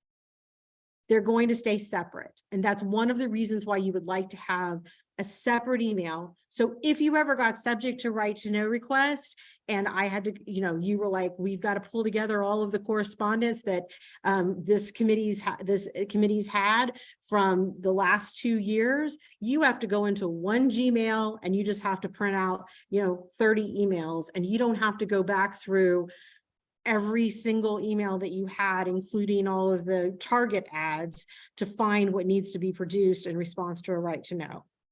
So that is, Gmail's free. It's easy. You can make it all go into one, you know, on your phone or whatever. It's all easy to do, but that is why you should do it, is because if you were ever faced with needing to respond to a right to know request, and you had to go through all of your personal stuff to dig out your stuff to deal with the HEAC, you would hate it. And if I had to get involved because you needed administrative assistance and I'm the full staff here to do that, I would hate you for it. So, you know, like, try to make it easy. Meeting basics. Whoops. We give public notice. So we post on the website when your meetings are. They're open to the public. You don't have any public here, but they could be. You could allow, and this may be something you all want to discuss later, you could allow members of the public to listen in on Zoom if that's what you chose to do. You certainly are not required to do that. If you do that, if you want to have a public portion of a meeting, that is one thing, but I would not allow public participation throughout the meeting because that's not a way to conduct business. And remember that you are having a meeting in public. It is not a public meeting. And that's a big distinction. It is not a public forum. So it is not everybody from the public gets to come talk about home education ideas. It is a meeting. It is properly noticed. It is held under RSA 91A. It must be open. It must be transparent. You can give the public an opportunity to speak, but it is not a public meeting. And depending upon the type of committee you're on or the type of governmental body you're into, it is very important to keep the public's input manageable. controlled. Otherwise, you can very easily lose the ability to conduct the business of the organization. And you have an agenda and you want to make it through it at the meeting. The public notice, so Chair, you'll be working, I think Tim helps you out with this. It gets posted, it gets taped to the, it gets taped upside. It actually gets then posted on the website, which is honestly where most people get their information anymore. It needs to be posted at least 24 hours ahead. And an agenda is not required. I would say an agenda is recommended. And I would say, tell the chair and the vice chair to work together to put that agenda together. And that's another practical, not legal advice. But having done it, it is always really helpful to have somebody else take a look at it. See if you're forgetting something that should be discussed, or, you know, and share it with Tim. He may have some input, but it is mostly a job of the chair to put that agenda together. You were trying to. I just had a quick question. I also noticed on the House and Senate calendar, is that required? No, okay. No, if you're doing that, might be making Senator Ward's life easier or harder. I don't know. But it needs to be, it's quite a lead time to do that. So that's why I was curious Yeah, if it was which one? required or not, or Mhm. because we can let you know directly if what's that? I'm sorry. Yes, yes. So we noticed the meetings on the House and Senate calendar. Yep. Is that anything you use, or if I stop doing that, would that be problematic? No? Okay. And all of those meetings are open to the public. Yeah. Okay. Sometimes we might even ask them to have anything to say. Sure. Okay. And Participation at meetings. So, again, quorum of the public body must be physically present. And if the physical participation is not reasonably practical, a member may participate electronically so long as the quorum is present in the room. It's important that if people are participating remotely, that they can hear and that they have the ability to speak. And they should state on the record the reason it's not practical for them to be present. And the remote member may vote if they are a voting member. Again, that roll call vote is necessary, which is one of the reasons why you don't want a whole lot of people remote, that if they don't need to be, because it does take longer to run a meeting. And the folks who are participating remotely must identify their location and from the location where the person is participating. Meetings are, yes. Can I ask a quick question about identifying persons? You have to be specific with their names, because I have children, and although I'm on this council, my children are not public people. So do I have, should you specifically say, like, if I'm in my house, can I limit that to, I'm in an office on my property, there's no one in this office, or would you have to declare my children XYZ names? So typically when I would do this, because I have participated in my home, I would say I am in my office, I am home with my family, but I am in a room by myself. Okay, thank you. And that's sufficient. Okay, So the meetings are open to the public. If a member of the public was here, they could record the meeting. They could, but again, this slide stresses that just simply because it's open to the public does not give them a public right to speak or to participate or to hand you volumes of material that you might want to read or consider or to be included in the minutes. And yes, I've seen all of those things done. Minutes. So minutes are a very brief summary of what occurs at the public meeting. They are not a verbatim rendition of what occurred in the open meeting. You don't get extra points the more words on the page. And often the better minutes are going to be relatively general and are going to include whatever resolutions there are and how people voted.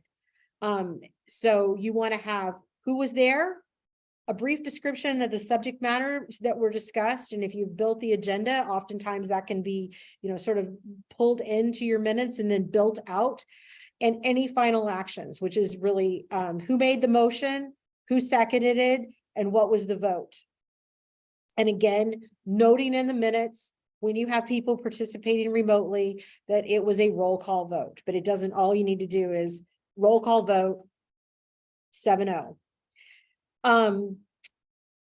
Minutes are considered what the permanent record is. It's really the only thing that needs to be maintained is the minutes. So minutes need to be provided to the public within 5 business days after the meeting. And final minutes after they've been approved should be posted on the website. Public has the right to inspect copies of notes, tapes, and other materials that are used for compiling the minutes up and until the minutes are approved. Okay, so if you all decide that you want to record the meeting because whoever's going to be the secretary likes to have it in case they want to double check the transcript, that's okay. But it is also okay to have a practice that the next month, or so you meet every other month. So in 2 months, when you've approved the minutes, you can have a practice of destroying that Zoom recording, because you don't have to keep that forever. It is up to you. If you choose to keep them, you should keep them all. You should not keep the ones where you say smart things and destroy the ones where you say silly things. So there's no requirement, though, to keep them once the minutes are complete. And often agencies determine that it's better to destroy them because they don't want them out there forever. And there's really no, and there's no public, there's no obligation under 91A to keep them forever. You can have a non-public session. I'm having a little bit of a hard time trying to think why you all would need a non-public session, other than maybe, if you thought you all needed to hire an attorney, you thought you all needed some extra help, if you thought somebody was, I don't know, I can't come up with it for this particular committee. Often other agencies are faced with litigation. A school board may be looking at buying property, and those are things that can be held in non-public session, because as a practical matter, if you have those conversations in public, you don't have the ability to negotiate because you've just showed all your cards. And so we do allow government agencies to negotiate contracts and just without having to do it completely 100% on the record. Government records and right to know request. So I'm assuming I haven't tipped you guys all off for the first time that you all can request government information from all of the public government agencies under 91A. It's not my favorite thing, but I do respond to them on a regular basis. So, but each public body upon request has to make available for inspection and copying governmental records within their files. So part of the reason why you don't want to have a lot of unnecessary emails that are just, substantive is because you would be producing those subject to a right to know request. Typically, we respond electronically. So we don't have, mostly for the safety of our staff, and that makes things easiest.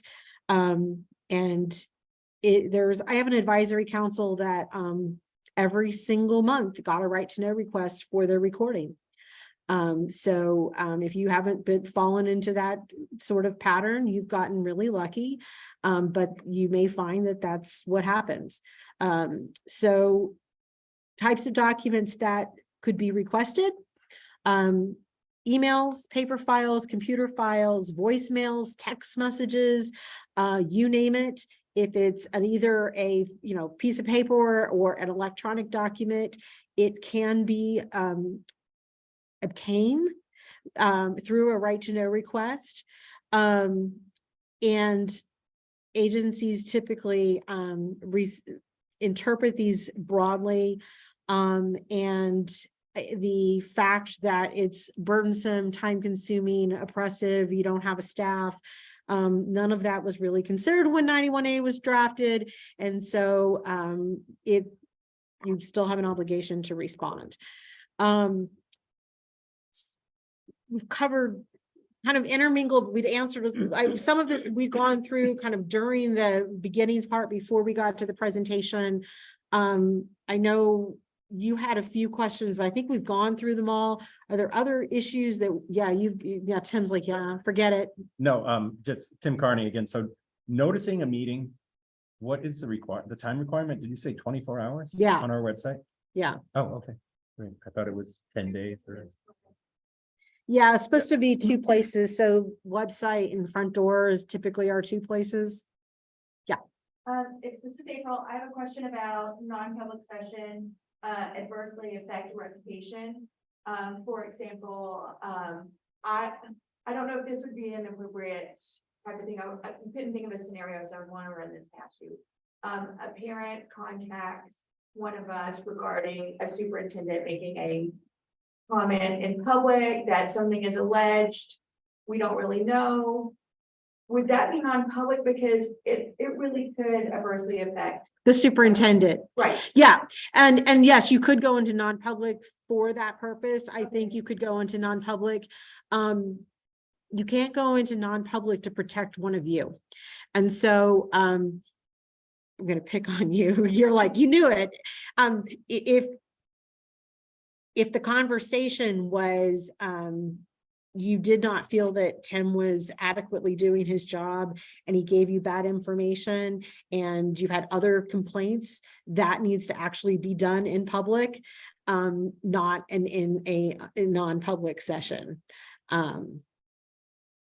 So, but yes, if you think, okay, yeah, we should probably not openly slander a superintendent when we don't necessarily know what the circumstances are, that would be something that you might want to consider to going into non-public for. Thank you. I appreciate it. And you're more creative than I am at 5 o'clock on a Friday. Yes, Can HEAC members make their own recording? you can. You could.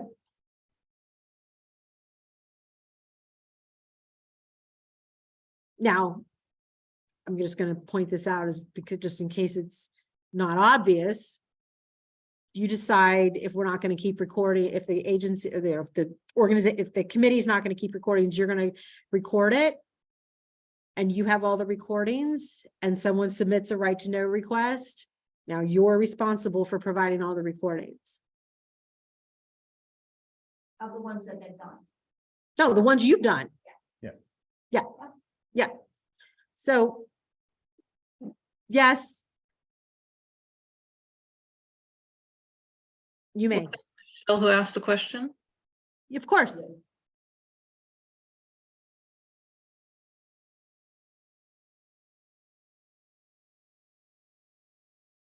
Was she asking who asked the question? Did you ask who asked the question? Yes. Oh, Sorry, yeah, that was me, Michelle. Okay, thank you. Thank you, Liz. This was very helpful. I can't leave though, can I? No, I'm on the computer, yeah.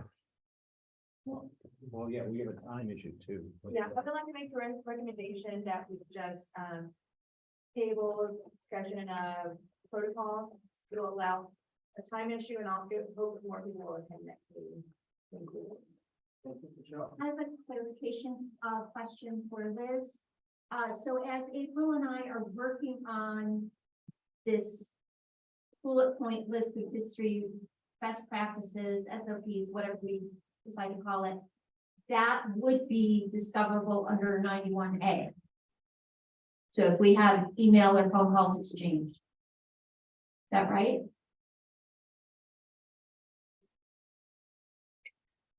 I'm sorry. If you did what? So April and I are. Sorry, she's together just, Rachel's texting me. on developing our, I don't know what we want to call it, policy, but these. The work General product guidance. behind that Yes. would be subject to right to know. Would, as a follow-up, if I'm having a discussion with another council member on other issues, like we encountered this problem as our homeschool support group, how would you suggest we handle this? This is just collaboration between support groups. I would argue that's not board business. Or would something like, I have a concern on a particular piece of legislation, is that still council business, or is that just? You don't take positions on legislation. Right. So.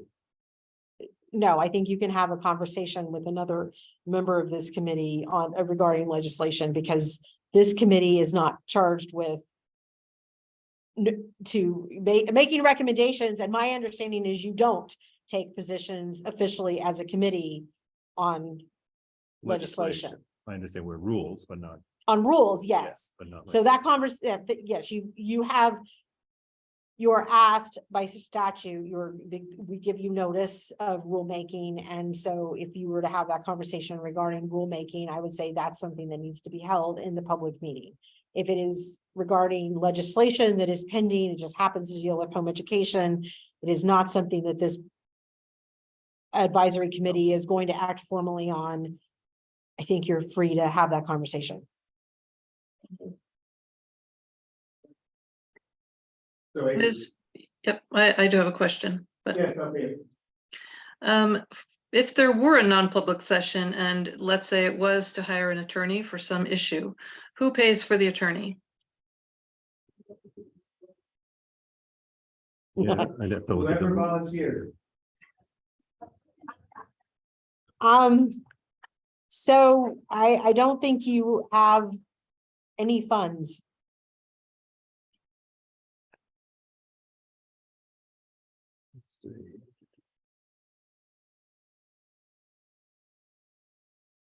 No, I don't. Oh, funding and support. This is them funding and support of council activities.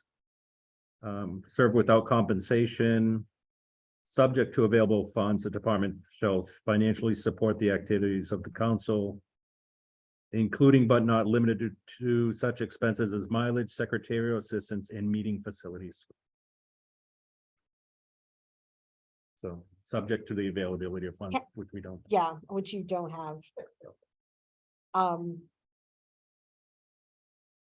Can't really come up with a reason why you all would be sued. If you were, we'd be contacting the Attorney General's office for guidance. I think it's a theoretical question, but Yes, just, thank you. All right, so we've gone well over our time. And April, you were repeat what you said earlier. Oh, I was just gonna ask that because of a timing issue that we table this further discussion and vote on the issues that we need to take up. Or it was advised that we take up. Hopefully that will allow more people to come to the table and discuss that in the next meeting. Was that April? I'm sorry, was that April? Yes, yes. Do I have to ask for a second? Is that a motion? Guess we're not. It's an agenda. Yeah, so. an agenda item, agenda. you're tabling it, so you need a motion to table. There, S- Second. Michelle. I'll second it. Thank you. So. I'm sorry, who made the motion and who seconded? April made the first motion, Michelle seconded, Thank you. yes. Discussion, table that, agenda item. I'm just hoping that maybe we can squeeze in a conversation about rulemaking on 315, even though we're running late. That's the main reason I'm making the motion. Fine to me. So let's go to 315. We don't vote. We have to vote on it. There was a motion. You need to vote. If there was a motion to table something, you need to vote. So roll call vote to table that agenda item of policies or standard operating procedures and move to 3 and 3.15. So start with Michelle, Michelle says yes. Althea, Althea says yes. Jen, Jen says yes. April, Yes. Mike says yes. Tim, yes. Motion passes. So let's move on to the discussion of Ed 315. Initial proposal. And does anybody know who prepared this? Was this? This was prepared by Julie Shea. Do you know her This is from- title from the Department Okay. of Education? Yeah, it's Tim Carney again. Great. And the, She's the administrative and rules coordinator. and Mike, if you, I could give a little, just quick history again, Tim Carney. So when the law was changed in June-ish, I went through these and made the necessary changes to the rules that were specific to the changes in law. And no other commentary or other edits other than those from my interpretation of the law and what it required in changing our rule. And then that was submitted to Ms. Shea, who ran it through our formal software that's for rulemaking. And there is one error in here that we've addressed already, that somebody might have already picked up. It was a participating agency. Superintendent was crossed out. That was an error, so that's been corrected on Julie's side. And I think somebody pointed that out to me and I relayed it to Julie. So that's where we are with this. And I do have a concern as far as the rulemaking process is quite long and there's multiple opportunities to comment on rules. And I know we don't have a number of board members here. And not that that would be corrected at the next meeting, but I just wanted to express my concern that we just don't have everybody here on this very important topic. That's all. So Jen, thank you, Senator Ward. Are the rules, the home ed rules on any agenda for the State Board of Education yet? they are not yet. It was my understanding they would be on the agenda in February to start the process. And so if we made actions today, then those comments or recommendations could go to the board. Again, I provided some attachments on the rulemaking process that shows the length of time it takes and the opportunities for comment. So what we have the opportunity now is for the Home Education Advisory Council to make recommendations. As individuals, there's many more opportunities, and I believe HEAC gets another formal opportunity at the end, the way it's written. You're given notice, I mean, they are given notice of. Right, Yeah. right. If I may, just the mistake you mentioned, is that 315.04? Correct, to A2? A2, yes. Okay, so That's that is, been corrected. that will still be. Yep, there. yep. And the other question I had is, any place where it says parent, would that also be considered as legal guardian? Or would we need to add that language? Yeah, I had that same I'm sorry, question. This is Who asked Tim. that question? It was my. Is that Mike? Thank you. I know in portions of the law, parent is defined as legal guardian, but I don't know if it's applicable to this particular section. I'm not sure how that works in New Hampshire law. If it's defined in one place under ed law, is it defined everywhere? I'm not sure, and I'd have Yeah. to look, and since I'm now running this part of the meeting, I can't go look to those rules Yeah, without. that's fine. Yeah, okay. Yeah, because that's, again, Tim speaking, we're seeing, at least in my office, I'm seeing a lot of that with brothers and taking care of younger children and things like that. So I had that same question. 193 April? A:1, thanks, sorry. Roman numeral 3 defines parent as means a parent, guardian, or person having legal custody of the child. Okay, so it is There defined. it is, yeah, Again, Tim, it is defined then. it is defined. I thought it was. Jen, I just have one question to bring up to the council about the wording. ED 315 and 02, if you go down to. Halfway down the first page. This is Jen speaking. Yeah.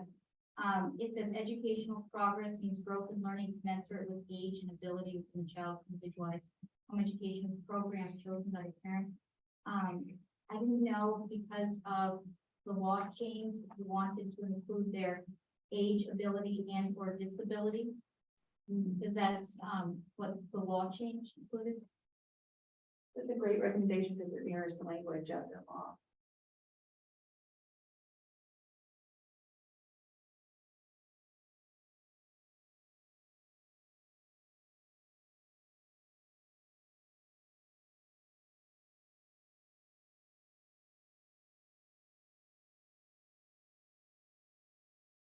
Okay. Any other comments regarding 315? Was that 315? What was the full site? Dot 350. O2E. That O2E, thank you. E. I'm sorry, E or B? D as in dog. He likes D as in dog, thank you.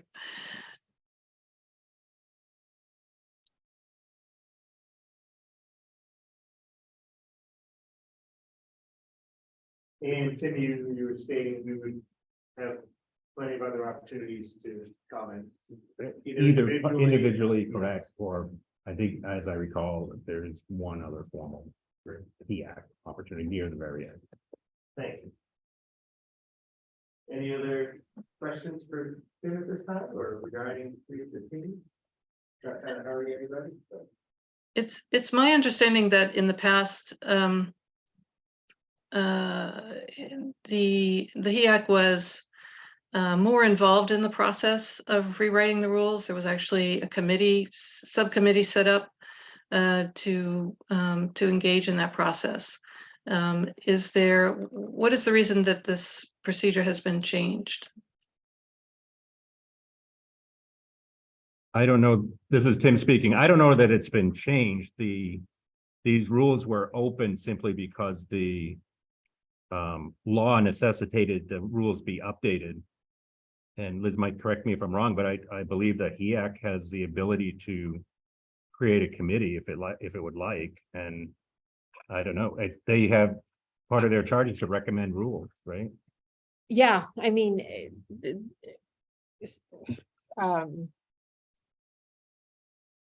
where is that? Because we've looked at this before. I think it's Tim speaking again, I think it might just be in the law, No, I'm looking right? at the, Yes, Yes. Yeah. It's actually in 31509. Recommending to the Commissioner of the State Board of Education desire change in the rules pertaining to home education. which they can do at any point in time.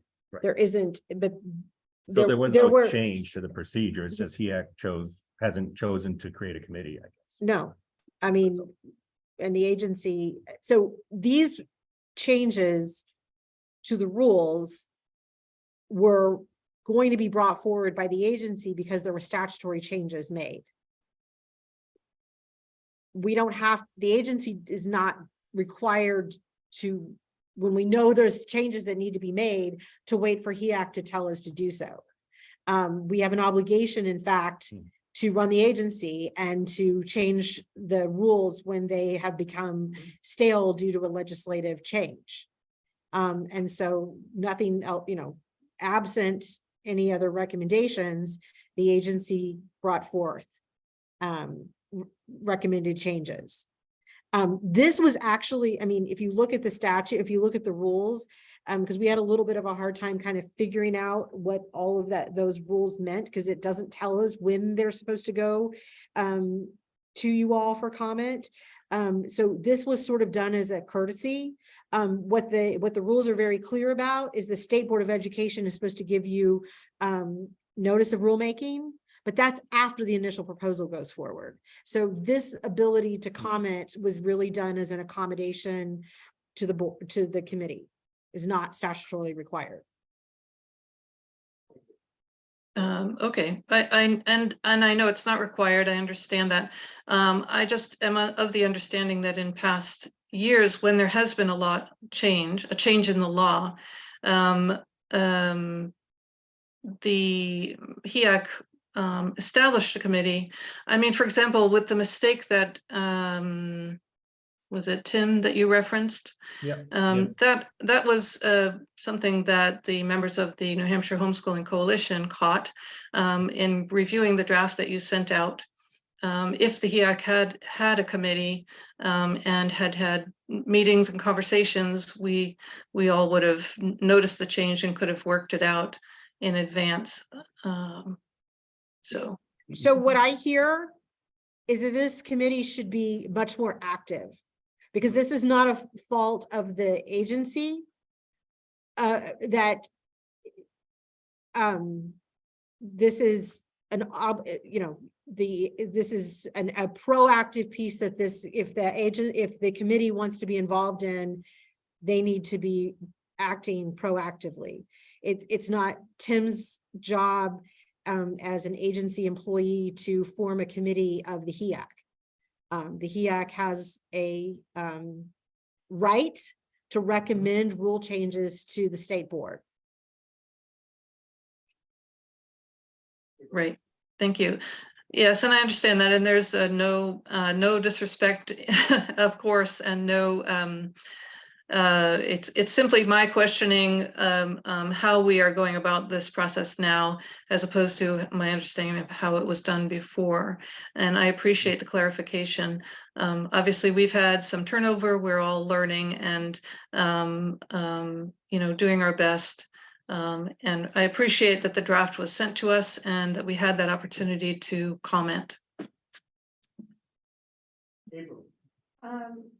So in reference to ED 31503, small letter D, it says any parent who previously notified the residence district superintendent of a home education program removed from said district so notified the original resident district superintendent that the child has moved, blah, blah, blah.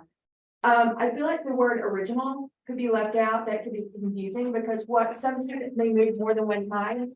So the original one. 301-503. Is that? Yeah. I'm not seeing that. Just have it goes to B. Wait. 305. No, I got three. I 315. found it. It's 31505. Yeah, okay. So what we would have to do, I'd have to check the law to see if the word original is is in in the there. law. Because I could see how that could cause confusion if you And if move multiple times. Right. You wouldn't necessarily. So if it's in the law, right. And who made that comment? Can you repeat where that is? Find out how. Yes, that is in 31505. But small letter D. Don't know what else you'd put there. Well, but so when I made this is Tim speaking. So when I made changes, I tried to be as diligent as I could to replicate language from the law. So I would need to check that Yeah, I would. the law to see if original was in that. If not, I think you can. So what would you put in there instead of original? We just take it out. The resident district superintendent that the child has moved from, Move from, okay, yeah. because otherwise, Right. original can mean something different. I'm putting it in Esper. Oh, and that's, okay, You've got access to Esper, right? I don't know how to use that. It's one of those many things. Is that what happens when you're 56 and not 52? May I ask who made that comment about 31505D? April. April, thank you.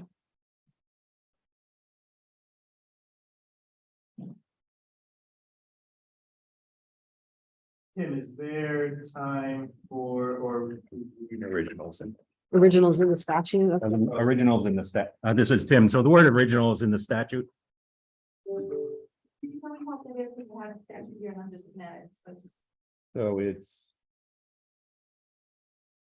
Line, does it have the line numbers? Again, Tim, line number, 25. Thank you. I appreciate it. 31-4. Okay. Right. I was looking at here and couldn't see it. 193.8. Thanks.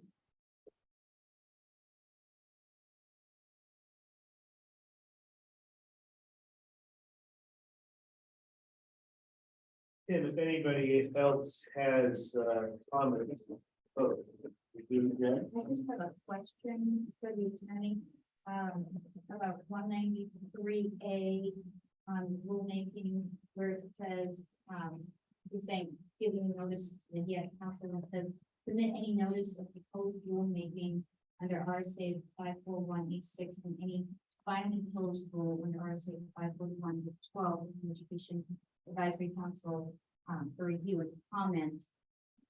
That's submitting, would that be the department sending individual members, or would that be submitted to the council at a meeting that's held prior to the state board?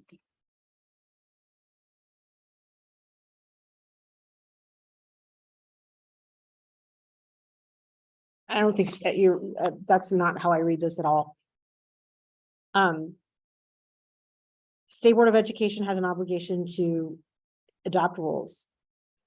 Next sentence says the State Board of Education shall, in addition to the provisions of 541A. So there are certain notice provisions under 541, which basically are, it gets published in the registry, in the legislative registry. So in addition to, so the State Board of Education shall submit any notice of proposed rulemaking under 541A6 and any final rule to the Home Education Advisory Council. It doesn't tell us when, and it doesn't tell us how, and the rules don't necessarily flesh that one out either. So does that mean that a copy of the draft needs to be given to the draft? So or just notes? just notice. Okay, that- And draft doesn't mean anything. The word draft actually, it doesn't, there is no such thing as a rule draft. And so rules have initial proposals that go to the state board. This is a draft. It is a working document. We typically don't give those out to folks. If you pass this around to other members of your homeschool community, we can't keep you from it. It's just unprofessional.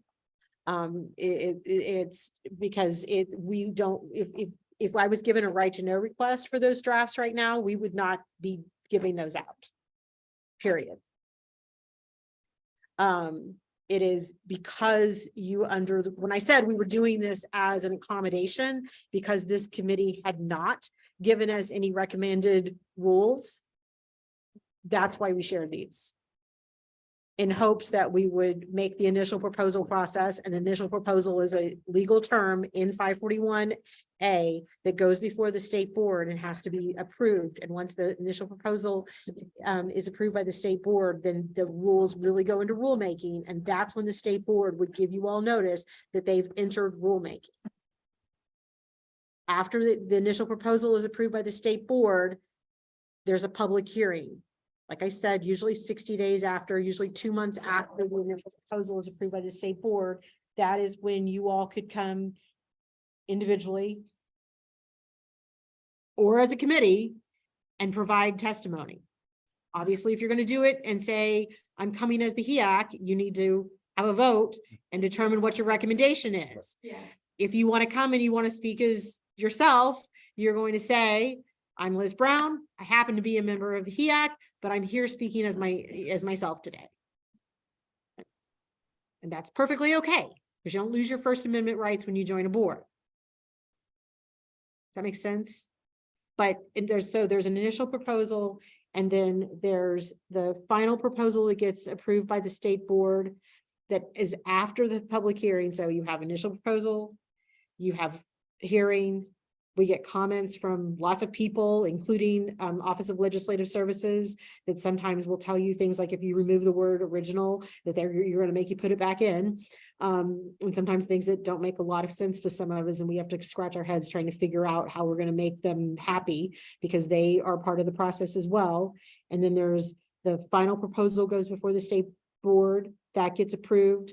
Then it goes to GELCAR, where GELCAR can make comments. request changes, emphasis on the word request. And then the final set is adopted by the state board. So if we want to see, more of the rules, basically, if we took the step to form a committee, then we would work on it more. Like if you said it's a courtesy to show us. But if we took a vote that we wanted to form a committee, then we would definitely look at those, the working draft rules. Because we were working. You all could put together any draft you wanted to and present it to the state board at any point in time. It's a question because as Althea said, historically, the HEAC did. Yeah, I guess, and let me know if I'm characterizing this incorrectly, but the rulemaking process hasn't even started. Nope. So we were just trying to get it, so we can catch these little things ahead of time. Which is super And- great. And so Yeah. we've still got the entire rulemaking timeframe to provide input at various points, either, as you mentioned, as HEAC or as individuals. And so we're not precluded from continuing to do that. So I guess that might be the question. Again, this is Tim speaking, sorry. So it might be the question, is HEAC going to vote to create a committee? Right? And to do that. That's all. First, I would ask, because we're in this initial phase, are you interested in hearing from anybody in the committee tomorrow or later about any suggestions that they may find later? Or is that gonna just complicate? your I life? think that's okay. Could pass those on, right? Yeah. Yes, I mean, I think, It's kind of, it feels like a friendly bargain. kind of Yes. thing, a handshake. yeah, I mean, Yes. with the understanding that I think where it gets difficult, and what I would probably tell you not to do that, back to the slide where you really only act as a committee, you don't have any power as individuals.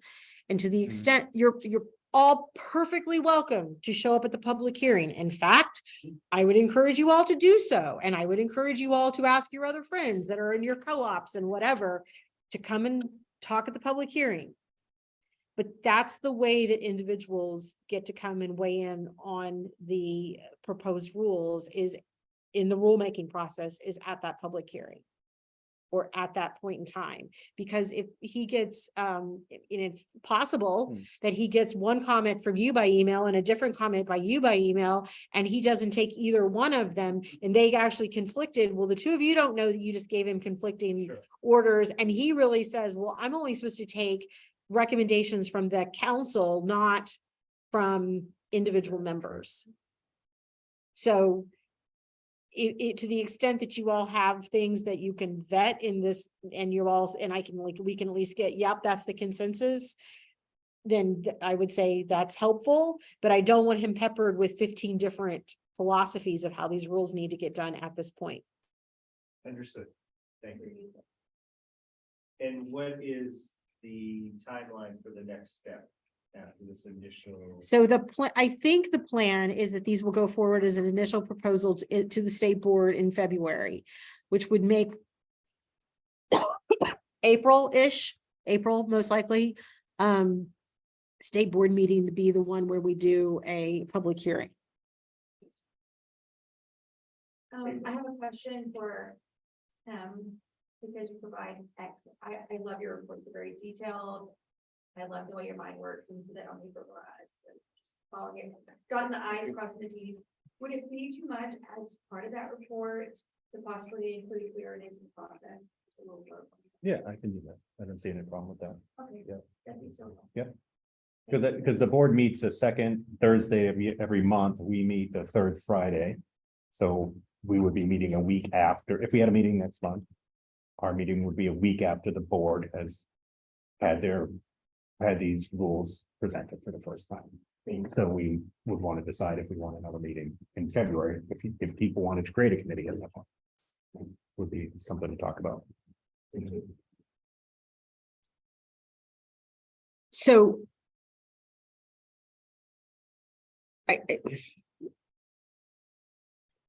if you are wanting to create a committee and you want to try to get substantial substantive changes done in this round, I would tell you to form it right now. And I don't want to sound harsh, but my administrative rules team is me and one person, and we have an enormous amount of administrative rules right now. So if we go through this year-long process, and that is just about what the rules process is, because we've been working on this since August now. Yep. If you all come forward in 9 months, just right after we finished the rules, and you have recommendations, that might find its place in a queue that does not make you very happy. And it's simply because we have rules that expire, and we have a lot of expired rules right now. And so expired rules are fire number 1, statutory changes are fire number 2. We're working on trying to get our rules in line with the last legislature, exactly while they're firing up to throw more at us. So I'm not trying to whine. I'm just trying to make sure you understand, if you want to get in on this round and you think there's something that needs to be done in the next 2 years, I would have that committee and I would have it ready to roll. So when you go to the public hearing, you can say, these are the recommendations of the HEAC. We've met, we've looked, this is our alternative draft, or these are our recommended changes, and bring them blacklined. And if you want a clean copy of this, contact Julie or I will be happy to give it to you. We're not trying to make it harder for you. No reason for anybody to retype this, but make it as easy for us to see the recommended changes as possible. So, Michelle speaking, I have a question. Does the council want to already provide specific feedback on a couple of the things, particularly Jen's observation in 315.02, revised number D, or letter D, regarding age, ability, and/or disability? And because Tim indicated that the correction, the 315.04 has already been caught and corrected. Is there anything that we feel we're ready to formally say, or do we not want to do that at this time? What is she saying? Age, it should be age and disability. Yeah, I was gonna look at those. Then mentioned under 315.02, new letter D that refers to educational progress. The statute now says age, ability, and or disability. And Yep. that's not reflected in the rules. Yep, so it's in the law. Is that something the council feels comfortable making a? So here it says educational progress means commensurate with age and ability rather than disability in the rule. I would support that. Right, so it's just a current law. Make a motion that the council does make. It says it recommendations. is. Yeah, right. I'm sorry, I can hear 2 people speaking at the same time. And I'm not able to hear the motion. I'm making a motion that the council is going to recommend a slight tweak to the proposed ED 315 rules. That's ED 315.02, subletter D as in dog, where Jen pointed out that now the law refers to educational progress as age, ability, and or disability, and that the rules are reflective of that. This is April on second. any further discussion? No further discussion, take a vote. Michelle, roll call vote. Michelle says yes. Althea. Vote to change the wording of 315.02 letter D. Since I'm not able to see I'm not able to see the law and the rules that you're mentioning at this moment. It's so being shared I'm on the hesitating. Zoom. I know, I see that. I'm also trying to take notes, so I think I will abstain. Okay. Jen, Jen, votes yes. April, Yes. Mike, yes, Tim, Tim, yes. motion carries. Thank you, everyone. Would the committee like more time, and should we try to schedule maybe either a full committee or a subcommittee to meet in the next week or so to have time to look at these a little more closely and then start with a recommendation? So we have any feelings about that? This is discussion based. Yes. I have a question for Liz, actually, which might Go ahead, Althea. pertain. And I really appreciate you clarifying the process, everyone clarifying all of these processes. It's very helpful. If we, how do we know whether other changes will be made? I mean, we were shown a draft. How do we know whether other changes will be made by others in the process?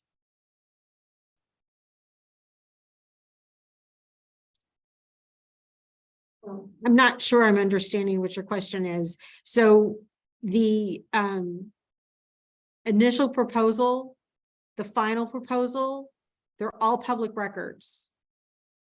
They're published in the registry. So you're going to find out just like anyone would for any other rulemaking. Okay. This is Tim, so it may be helpful if we provide a link to the registry, Sure. because I don't think members of the council know where that is. Okay. So we can do that, right? Yeah. Yeah, There's that no- it can be made available. To everyone. Yeah. But you will not be made available. You will not, as a practical matter, we don't communicate every change we make and every draft. Like I said, those drafts are internal working documents of the agency. And our rules coordinator works alongside the state board. And the state board ultimately determines what's in the rules that they approve. So they receive, I mean, if you can imagine, some rules receive a lot of comments, some rules receive very few comments, and the state board has to figure out which ones of those comments that they want to move forward with for whatever reason that they have. And so ultimately the state board determines what the rules say based upon that feedback. Okay, thank you. Michelle, discussion. Yes, this is Michelle. I feel comfortable with the documents that we have in front of us right now, given the comments that have been made. Knowing that the observation that one has already been corrected and then is going to be part of our recommendation. I feel comfortable where things are at currently. And until such time that any other changes are made and that we become aware of, I don't think that the council has to have a subcommittee at this time. Thank you. Any other comments? Discussion. April, I would agree with Michelle. And just again, I appreciate bringing this forward to the council prior to have a second set of eyes, or more than a second set. That was really collaborative and I appreciate that. Okay. Then I think we'll close out this part of the agenda. Thank you, everybody. Bad news has already been. So this is April, it's 5:09, based on time constraints. I'd like to make a motion that we adjourn. I second. Okay, motion to adjourn for seconded. Any discussion? Who seconded? Tim? We lost Glenn Thank you. time ago. Okay, then let's do a roll call vote. Motion to adjourn, Michelle, Michelle, yes. Althea, Yes. yeah, Jen, yes. Yes. Mike, yes, Tim, Yes. thank you, everybody. We're adjourned. Congratulations. So I don't know if you can, we can chase down.